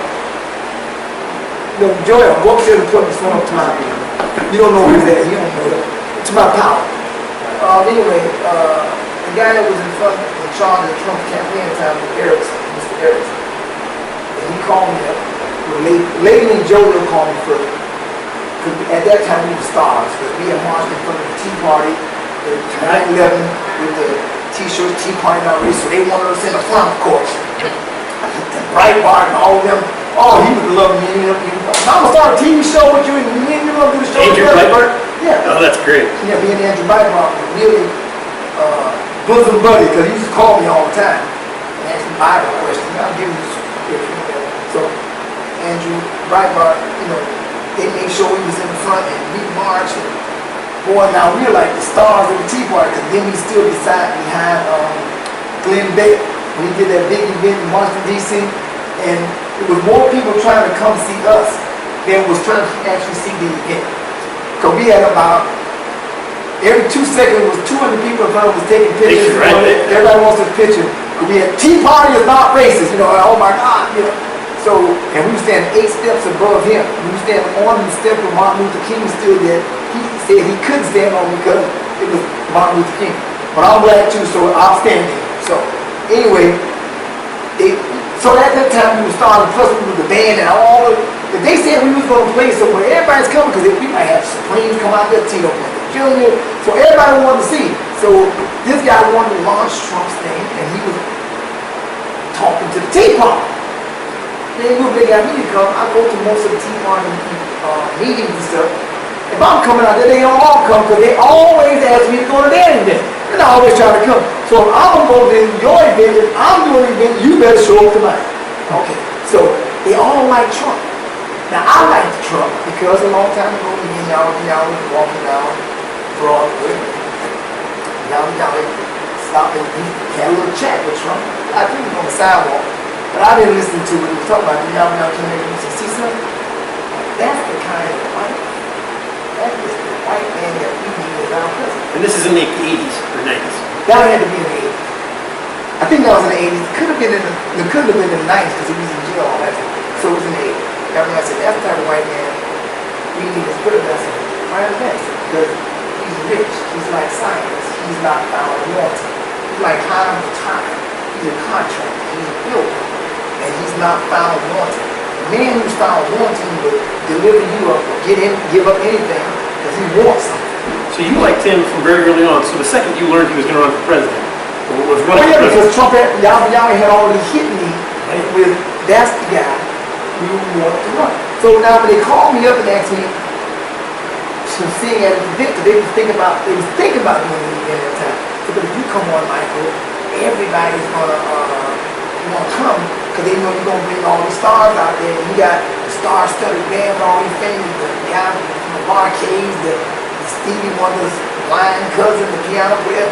Everybody, you guys are good, man. And Trump, man, I think he would really appreciate it. I said, and at the time, I had decided, because I had helped every Republican, I said, you know what? I'm not going to help every Republican. The next time, what I'm going to do is, I'm going to wait for whoever wins the primary. Then, So you're going to have to pick. So you're, yeah. But I didn't want to pick the wrong 17 side. of them or something. Yeah. Back then it was 17. It was hard that so, but I said, I don't know, man, I have to think about that. You see, I love Trump. I really wish that guy would win, but right now I don't particularly not into that. So she gets me on the phone with Ms. Erickson. So I knew him. I knew the guy with Trump. And so he said, Michael, oh, would you please going out, man? Trump would really appreciate it. And I said, man, boy. I said, I gotta go get the band together. And I said, what do you want to do? He said, whatever you want to do, man, just give me a day. I went on the day. I'm out there. I believe this is in 2011. Right, when he first announced that he was going to run, but he didn't run that. He was just thinking about it. But when he walked out on stage, he saw 20,000 people out there. He was like, wow! I think that blew him away. And so Eric, Mr. Erickson, he said that it was because of this guy that was such a success. Because we knew if we could get him there, everybody was coming because everybody always showed up to all the other presidential events because they knew this guy was going to bring the band out there. Not that I was a good political mind or anything. It's just that I'm that black guy. And I got a band and I can sing and so it was like, oh my God, he's going to be there, I'm coming, And plus they wanted to show that they was supporting him so they come, Mike, I was to your event and that's how he was coming. But I can't run and you gotta come to my own man, okay, damn. You know what I'm saying? So anyway, I performed at that event, I introduced Alan West, I introduced President Trump on stage, and I had 25 guys, and we stood behind him. One of the guys from not Secret Service, the other guy was here, tried to get us like a trip. Now, move out the way. Michael, come stand with me. So I came and stood right behind, right next to him. I could actually reach out and touch him. He was on a little platform by the high. So we stood there while he did his whole speech. And he was like, oh my God, black people out there for Trump. Trump really appreciated that. And he thanked me when he got off the stage. And every time I saw him, he would always say, man, thank you, man. Very nice guy. So that's when I first helped him. So when he decided to run again, I just, sometimes just show up behind him, because I really wanted that guy. Because all of the Tea Party was for him. At the time, when we first really started running, we started doing all the debates and all that, all of the Tea Party wanted him there. And then it got a little bit of a split between him and Ted Cruz. Now, I like Ted Cruz too, but I really like Trump. The real reason I liked him, because he was like Yahweh said now. He talked out of his mouth, whatever was on his mind. He wasn't scared to just say it. Hillary, you're the devil. Wow! Did you just, wow! Fake news, I don't like you. You're phony, you're a liar. Wow! Don't hear that kind of stuff from politicians. Right, and I love that, because that's how I talk on the radio. I despise you, you're Satan, the son of Sam, serpent, let me think of any bad words I can say. I just think whatever. So that's how I am. And I would say things that some guys say, I think he's going to use that now. I said, okay, good. So I told him, like my guy said, listen, Isaiah 60:18, like when he asked about the policy. I gave the policy, Isaiah 60:18 says, thus says the Lord, build me a wall, great and high, to be a border to my land, New Jerusalem. And all nations will come and say, please let us help you build this wall, saith the Lord. Deuteronomy chapter 2 says, thou shalt not meddle with your brother's land. Don't cross his border without his permission, saith the Lord. That is the law. Exodus 20:19, God said, put a border around my land, and anybody that runs through, shoot them through. As would the Chinese, as would the Russians, as would the British, as would, you can cross this way, going into America over the Mexican line. But if you run back this way and they say, hold on, you don't stop, they will shoot you through. They're all following about what? Because Matthew 5:48 says, be like God. God said shoot him through, and that's what we're all supposed to do. Now, of course, Trump's a little more crazy than him. He said, build a wall, that's it. Why do you say all that stuff? Because probably he doesn't know where to say the scripture, but he's on. He knows the point. See what it is the Bible follows our nature. You understand? That's why everything that he said that he feels in his heart is biblically correct, because that's how the Bible is written. The law of God is written to follow what our nature is, the good side of our nature. You understand? So, like if you want a wall at your house, why would you want a wall at your door? So, yes, I agree with that policy. Do I agree with him when he first said he wanted to take tax down 10%? Of course I agree with that with God when he wanted to tie. And I know that if we were able to get the taxes down 10%, nobody in America wouldn't mind paying taxes. You don't even have to tell the poor man not to pay that, because who wouldn't do that once you understand is to keep the structure of your country strong. So if you have 98% of 380 million people paying 10%, that well exceeds the 4% that's paying 41% and cheating on the taxes to try to keep some of their money. Now, when after the Virginia stuff, people got upset that he didn't come down harder on these, white nationalists, the KKK people. Did that bother you? No, because, see, here's when nature follows you again. Who are the Nazis? Who are KKK? I admonish you to look at that one more time and look at how white those crackers were.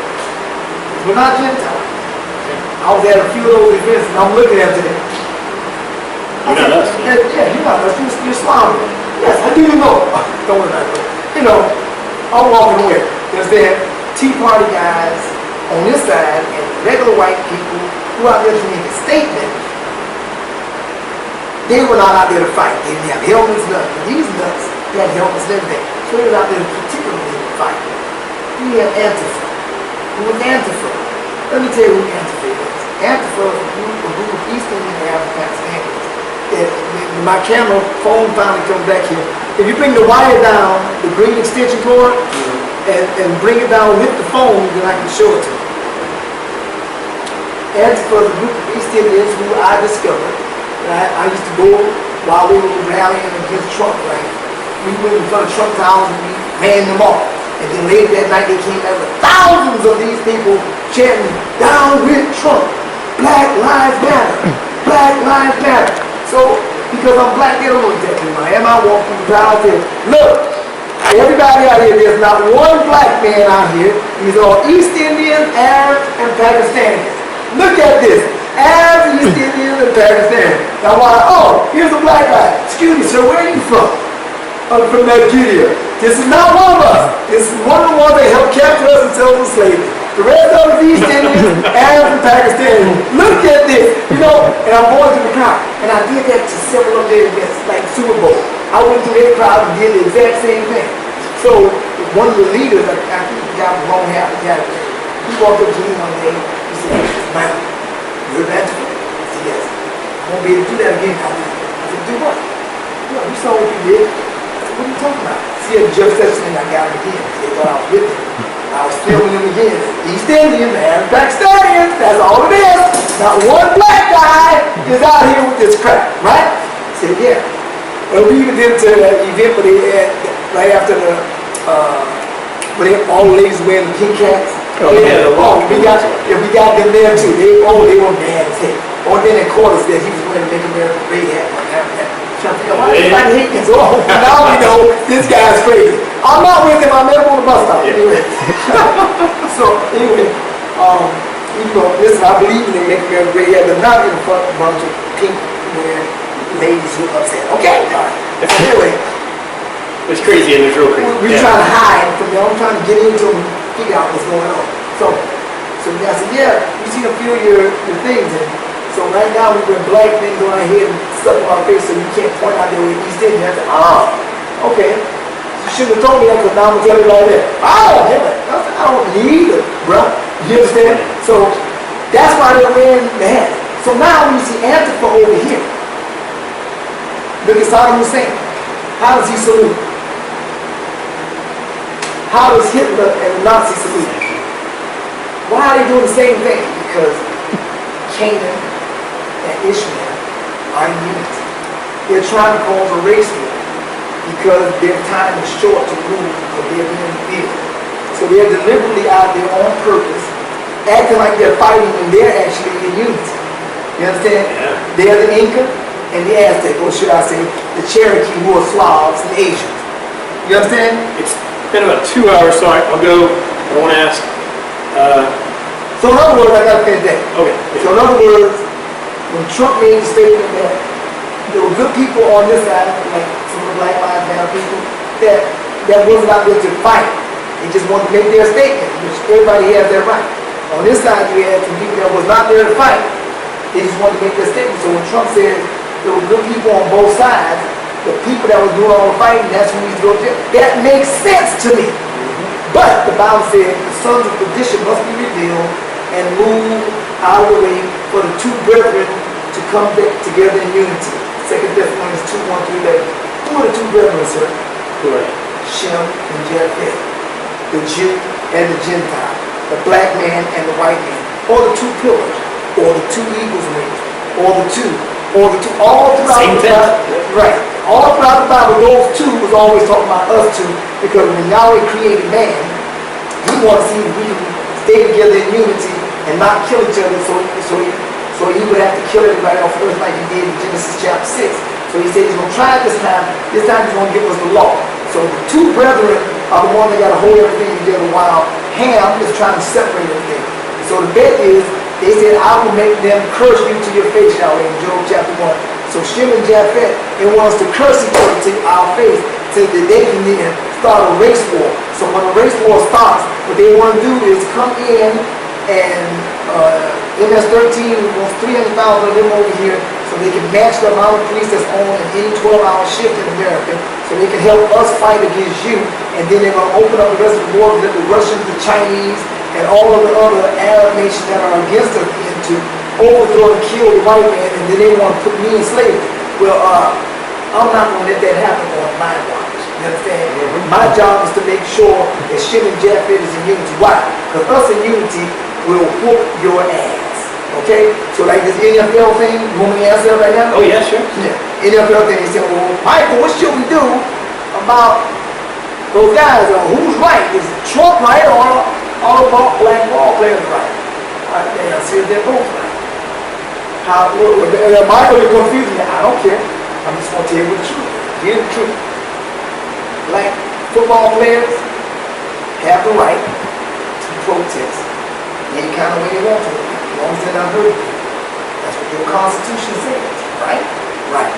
Just like the police officers, when they raised the flag behind Bill Blanchard, and they felt he had offended them, and they wouldn't sing the do the Pledge of Allegiance, they turned their backs on him.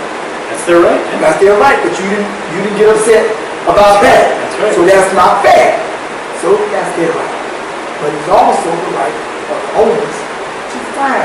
Yeah. Because if you're They're not on the job. They're on the job. So if you're not doing their rules, they have the right to fire you. And white people have the right to be upset. Why do they have the right to be upset?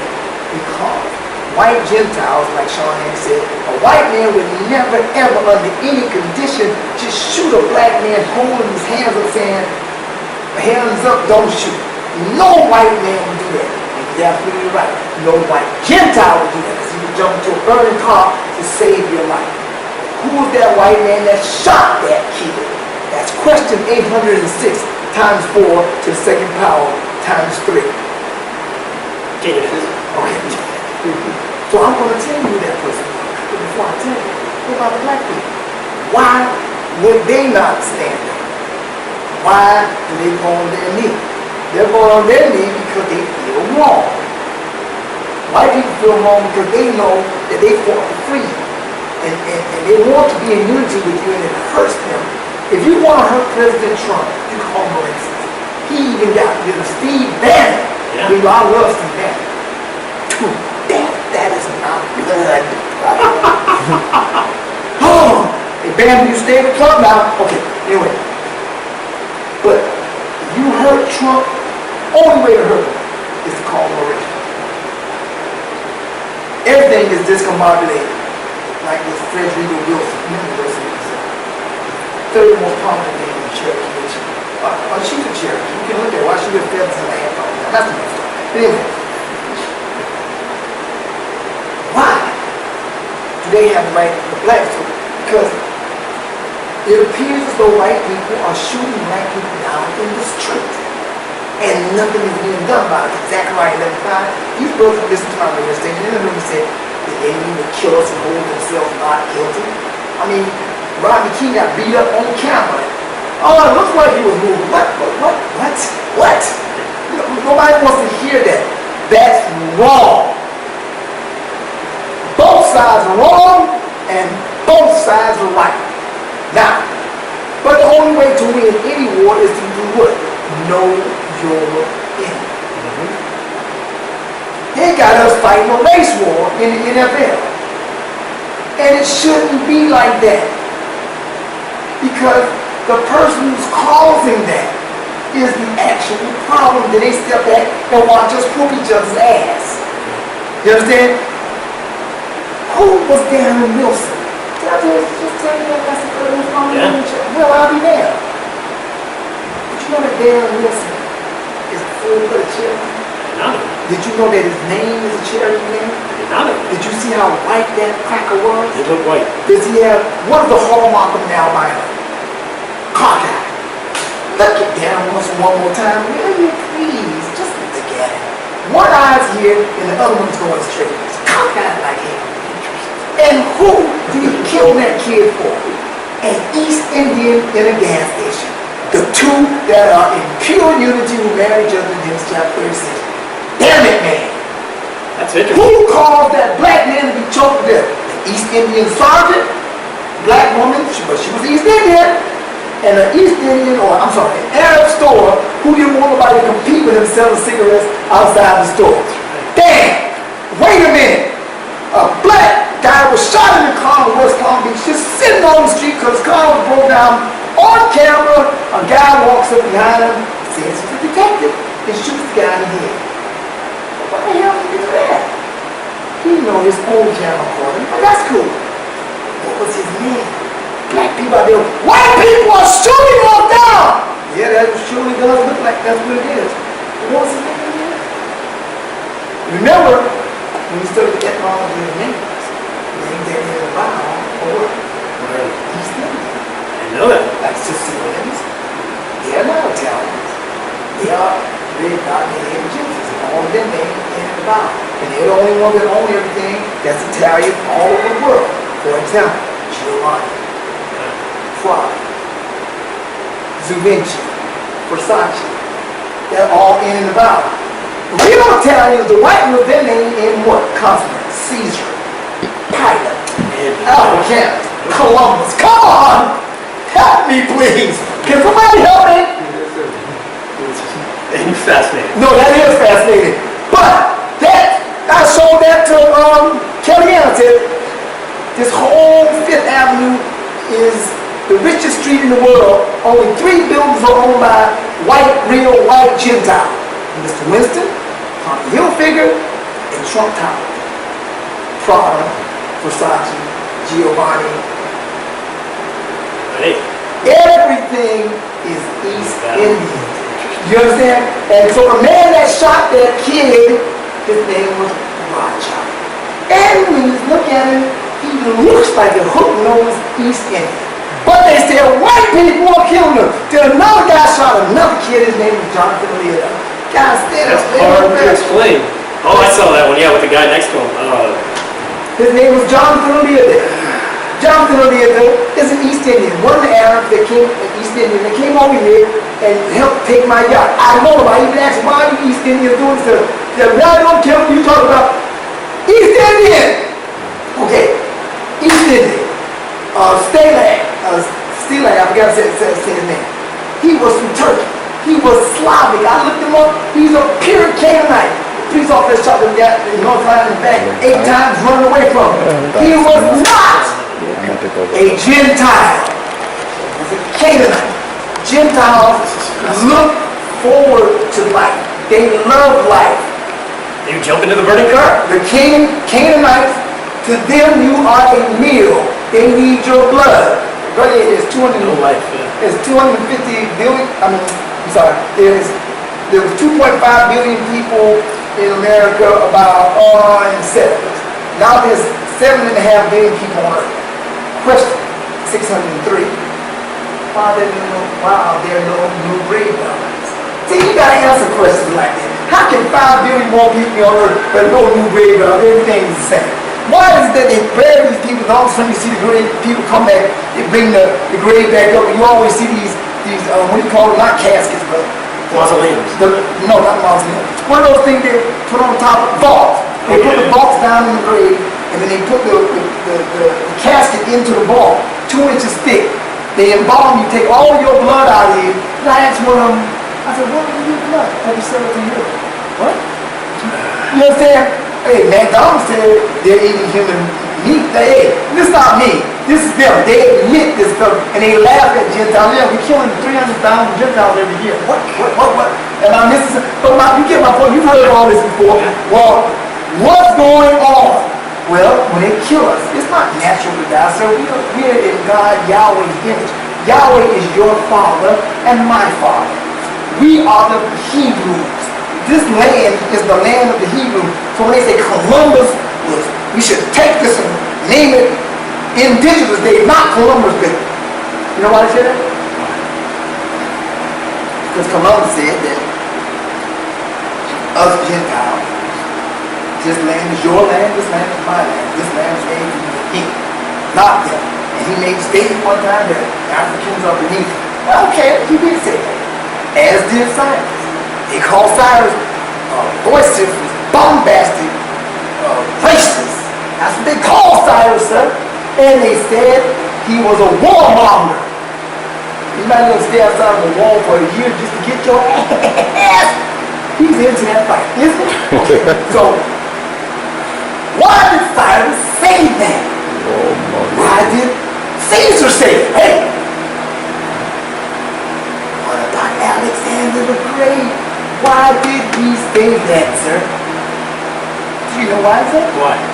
Because Shem and Japheth heard Noah say, Ham, the African, would be a slave to Shem and Japheth forever because they are beasts, they're animals. They saw their father's nakedness and nasty bastards. So he turned them into a beast. You know what they mean by beast? When Yahweh takes the melanin out of their skin, Can't. you become leprous. And when you become that, you have this disease called porphyria. Porphyria is a disease that's in every carnivore animal because they can't get the vitamin D from the sun. That's why they have fur all over. So if you shave him, he's white as snow. If you put him out in the sun without his fur, he would burn up like a Canaanite. But he gets his vitamin D from your blood. So now he's called a beast. So we call them beasts. They are not human, because the word human means people of color. Because the word hue means color. We are human, men of color. They don't have any color. Albino, yeah. Right, they're albino, they are inhuman. Of course, Gentiles are ones here because they got bleeding heart. You can't be racist. Like, man, damn that! Stop being scared. Gird up your loins like a man and know the truth. Because you shall know the truth, and the truth shall make you free. If you keep trying to deny it, they're going to whoop your ass, then now they're going to kill us all. So I'm not going to burn up because you scared. So one more question. I'm curious. You still have the same teachings that Yahweh ben Yahweh taught you. You know, I think there was some newspaper down here that said like the group is back. Yahweh ben Yahweh is back in the land. They were talking about me. Yeah. So what does that mean? The group never left. I've always been with Yahweh. The only difference is some of you out here helping all the Republicans and going to all the inaugurations and the balls, and you know. I still believe the same because before Yahweh went to jail, all my white friends had temporary napkins. You know, because you're Japheth. So that's what that meant. When they were talking about him, they were talking about my nephew who went crazy. The reason why he went crazy is because at Obama's event, I told them, listen, none of you brothers do any talking, so they're going to be able to use you as a target. Let me take the heat, because this is going to be very unpopular when I stand up with Mr. Obama. If you want to come with me, you can come. All of them said they wanted to come because they believed in my whole black man and they love y'all. And they're like, okay. Now I'm telling you now, they're going to be rough, so don't say nothing. Let them focus on me because I can respond to them. I can answer. Okay. I go out there, my nephew pushes me out the way when the camera ran up to me. He said, we don't like Obama because he believes in gay marriage, and we don't like Obama because he does that, and he put the gay marriage on. So everybody's on TV, everybody's exploring things, you know, like you would never believe. I mean, everybody knew because when they went to the website, it's all there. But they were long, they my little nephew, and he was so hurt by it. He comes to me like 3 days later. So could you tell me to take me over YouTube, you know, the channel? I said, That can't happen. I told you not to talk, sir. Now, there's nothing I can do. So, what does he do? He listens to ego-tickling sisters and all that, and then he rides around, and he's trying to show all the other black guys that he forgot their about things, that he's going to get rid of it. So, the next week we were supposed to go to help John McCain at a debate in the truck, and some guys run up on us with AR-15. And I said, this guy's still getting a bomb right here. And he pointed at me. To be honest, I thought he was joking. I looked at the gun was pretty damn real. So I grabbed it to move it out of my way, and I punched it. And I was on the top step of the bus, and he snatched back, and I fell off the bus because I wasn't letting go of that gun. That's why my hand was melted right here. Because my hand was melted in the gun, because he started shooting in between my legs and shot my shoe off up there. I had a high top tennis shoes tied all the way up to the top. Let me get ready to go on a bus ride all the way, I think, to Alabama or Mississippi. And I bit him, came up, and I had a police officer friend on the bus, and U.S. Marshal named Paul, and You get a military. and another military down on it. And my little cousin, CJ, he was not a detective. He was okay, anyway, officer. Okay, forget all that. I can't remember. So they got off the bus shooting at the guy. Because I bit him and he let go of the gun. I hit him in the head with it. And he tried to pull out another gun. And they shot him. 6 times. Got there now. We caught him. And then I ran to the car. I was trying to get to the car, but I couldn't even run because he had pulled on my ligaments and my ankle. Somebody shot me right in the back of the head. My hair went straight up in the air. But it just grazed me. He did me good. So the devil got behind the bus. And so my other brother Al got shot through the arm. And who were these guys? Who they what? They were there because my nephew had hired them to kill us because, we stood against Obama, right? But we didn't know that. We were trying to figure out who it was. My nephew, he came to the hospital where we were at. And he was acting like he was with us, like, who did that? Then come to find out, when he got caught, kidnapping my son and everything, and my son didn't even tell me because he knew I would get upset. So he didn't tell me. So they came after him for, because he shot at us at a building, CJ's building. He shot at us and shot Al's cousin, whatnot, in the kidney. So they saw Smirk. So we told him Smirk. The police went after him. They got him. And then they got him in the car. They found a phone showing my son on camera tied up his face all beat up. And this guy, did all this stuff. And all of this because he was embarrassed about Obama. You understand? And so when they arrested him, they started arresting the guys. And the guys were the one that told the FBI and all them, kidnapping become a federal charge. Federal, yeah. So they got involved and they started questioning these guys, and these guys said, oh yeah, that bus thing that was Smirk hired us to do that. What? We thinking everything else but that. Then one of my friends, D-Man Sam, one of my best friends in high school, he gets shot. And those guys said, yeah, Smirk told me to kill him. What? So this guy's going around shooting us, right? Because he's embarrassed about him having a big mouth, standing there. So they say, y'all way in the back. So the stuff that's happening against me makes me a bad guy because you're shooting me. Well, I'll be damned. That's a new one. You're the bad guy because they beat the hell out of you. How about that? Funny. That is funny. Modern America. That is modern America. So do you have younger people that you bring in and you talk to the way that they all listen to their own radio station. How many do you reach? I don't even know, because I know the FCC came in, they got more listeners than the EDR and all those other stuff. Yeah, man. No way to know though, right? Well, you really know from out on the street, all white people. You're my black man. They want to take my picture. And how many visitors do you get on your website? You know what? We don't know because somehow somebody has figured out how to make sure we can't get into the account.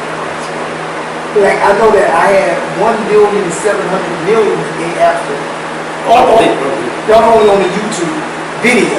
The video that says Cherokee on the KKK. It had 1,700,000,000, and 2 days later, he took it down saying I had violent content.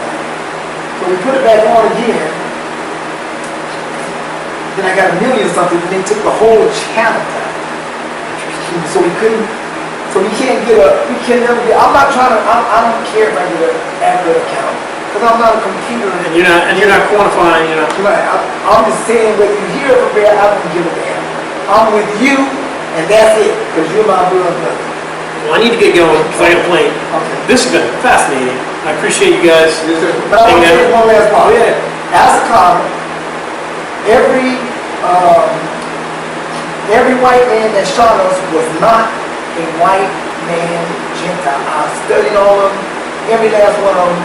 Would be Cherokee, East Indian, and Pakistanians. So the football players, what we need to do is white Gentiles and the black man, make them pay taxes and stop going to their casinos and boycott them. Don't hurt each other. We are blood brothers. Know your enemy, and then you can win the war. And you must also know that the Civil Rights Bill was passed by Republicans. And all those other people like Eugene Bull O'Connor. Remember that guy? The most famous police officer that murdered black people. Oh, yeah. Okay. His real name was Eugene Running Bull O'Connor. He was a full-blooded Cherokee and half Cherokee, half Running Bull. O'Connor. We call people Scottish. He was half that. But look how right he was once again. All of those people were Cherokee. The reason why they wear tents on their head, that looks like they call it the Ku Klux Klan. What does that represent? The TP, the Cherokee TP, and they're laughing at you because they're causing a problem, like Antifa's waving their hand again, and they make the black man and the white man fight. White brothers, I want to thank you because the other day I saw that Roger Stone and Glenn Beck and a few of them were saying it's going to be some kind of civil war here in America. And I said to them, I said, listen, don't fight. Don't fool yourself with things. I gave no sneer about Russia trying to come in and help us. I said, that's the first problem we got. The second problem we have is that Yahweh says in 2 Peter 3:6-12 that if we fight this time, it's going to kill everybody by fire and not water. That's your other problem. Next problem is Amos 5:18. Yahweh says that don't be like a fool that says he can't wait to see the destruction of the end time and the war Armageddon. So for it's like running from the mouth of a lion into the paws of a bear. What good is that to you, says the Lord? Don't be that fool. So I want to thank you guys for responding because the guy was over the militia, got on and he responded to me and said, all militia, November 4th, the war we were getting ready to do against Antifa here in America, the orders is now for all militia to stand down. I want to commend you for standing down. He said there will be no civil war. Let the president put the police out, and the police can't do it, then they'll put the National Guard, the National Guard will do it, and we'll put the Army for peace. We're the last stand. We are the militia. But they stood down because they got enough sense, because now they know it's not the black man against the white man. What it is 4 guys over here, East Indians, Ishmaelites with the East Indian Pakistan, Canaanites, the Slavs, Esau, the other white guy, and Hamites, the black guy, was like Akon, the sellout. I mean, he called me a sellout. I call him the seller of black people. You sold us in slavery, Negro. So these 4 people here are in unity. They're black and white. They're acting like us and trying to cause the real black man and the real white man to fight while they stand back and let us kill each other so that Yahweh can come and kill us all because they're upset that since they got to go to hell or repent, they have decided that Revelation 2:20 said Jezebel will not be saved because she will not repent. So since they don't think they can be saved, they want everybody to die with them. Ain't happening. You got two choices. You either judge the wicked or Yahweh kills everybody. Everybody part I'm not with, but that includes me. So I'm going to get your ass. How about that? Is that good? Let me take a, is it okay if I take a picture of you? I'll look sure and everything. Oh, you like this shirt? Yeah. That is a funny shirt. Take a picture of this shirt, sir. Come right here. Thank you guys so much. Thank you, sir. Appreciate it. You got my phone number? If you have any questions? Give me the shirt again, sir. Okay, I got it. You got it? Hey, come and get this picture with me.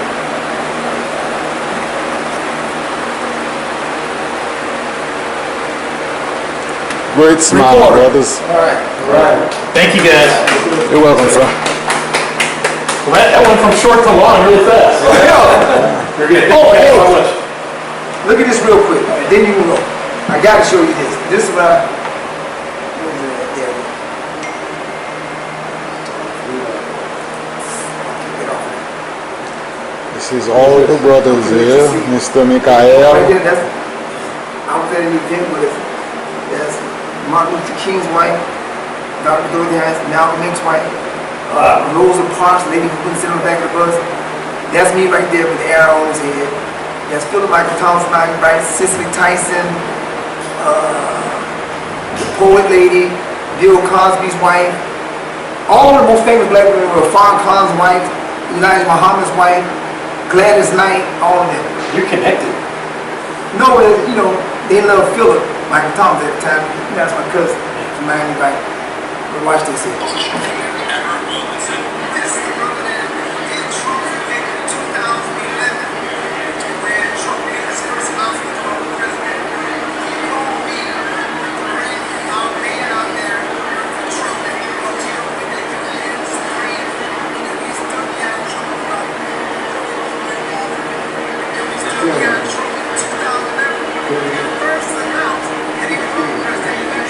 April 16, 2011.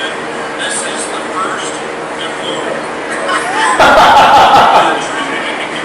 rally that was so successful because of this man and because of the supporters that we had, and that touched on everything. That's me, that's me introducing truck. That's at the event in 2009. That's great, man. You gotta go on the plane. I do. You got a problem? Thank you so much for this. If that's on YouTube, send me a link. Yeah, send me a link. No, let me tell you where to go. Go to gods2.com. Okay. My website, you gotta see it. I just updated it last night. Okay. And put all this new stuff on there. That I got my radio show on there. So now Check it out. Okay, What? This far through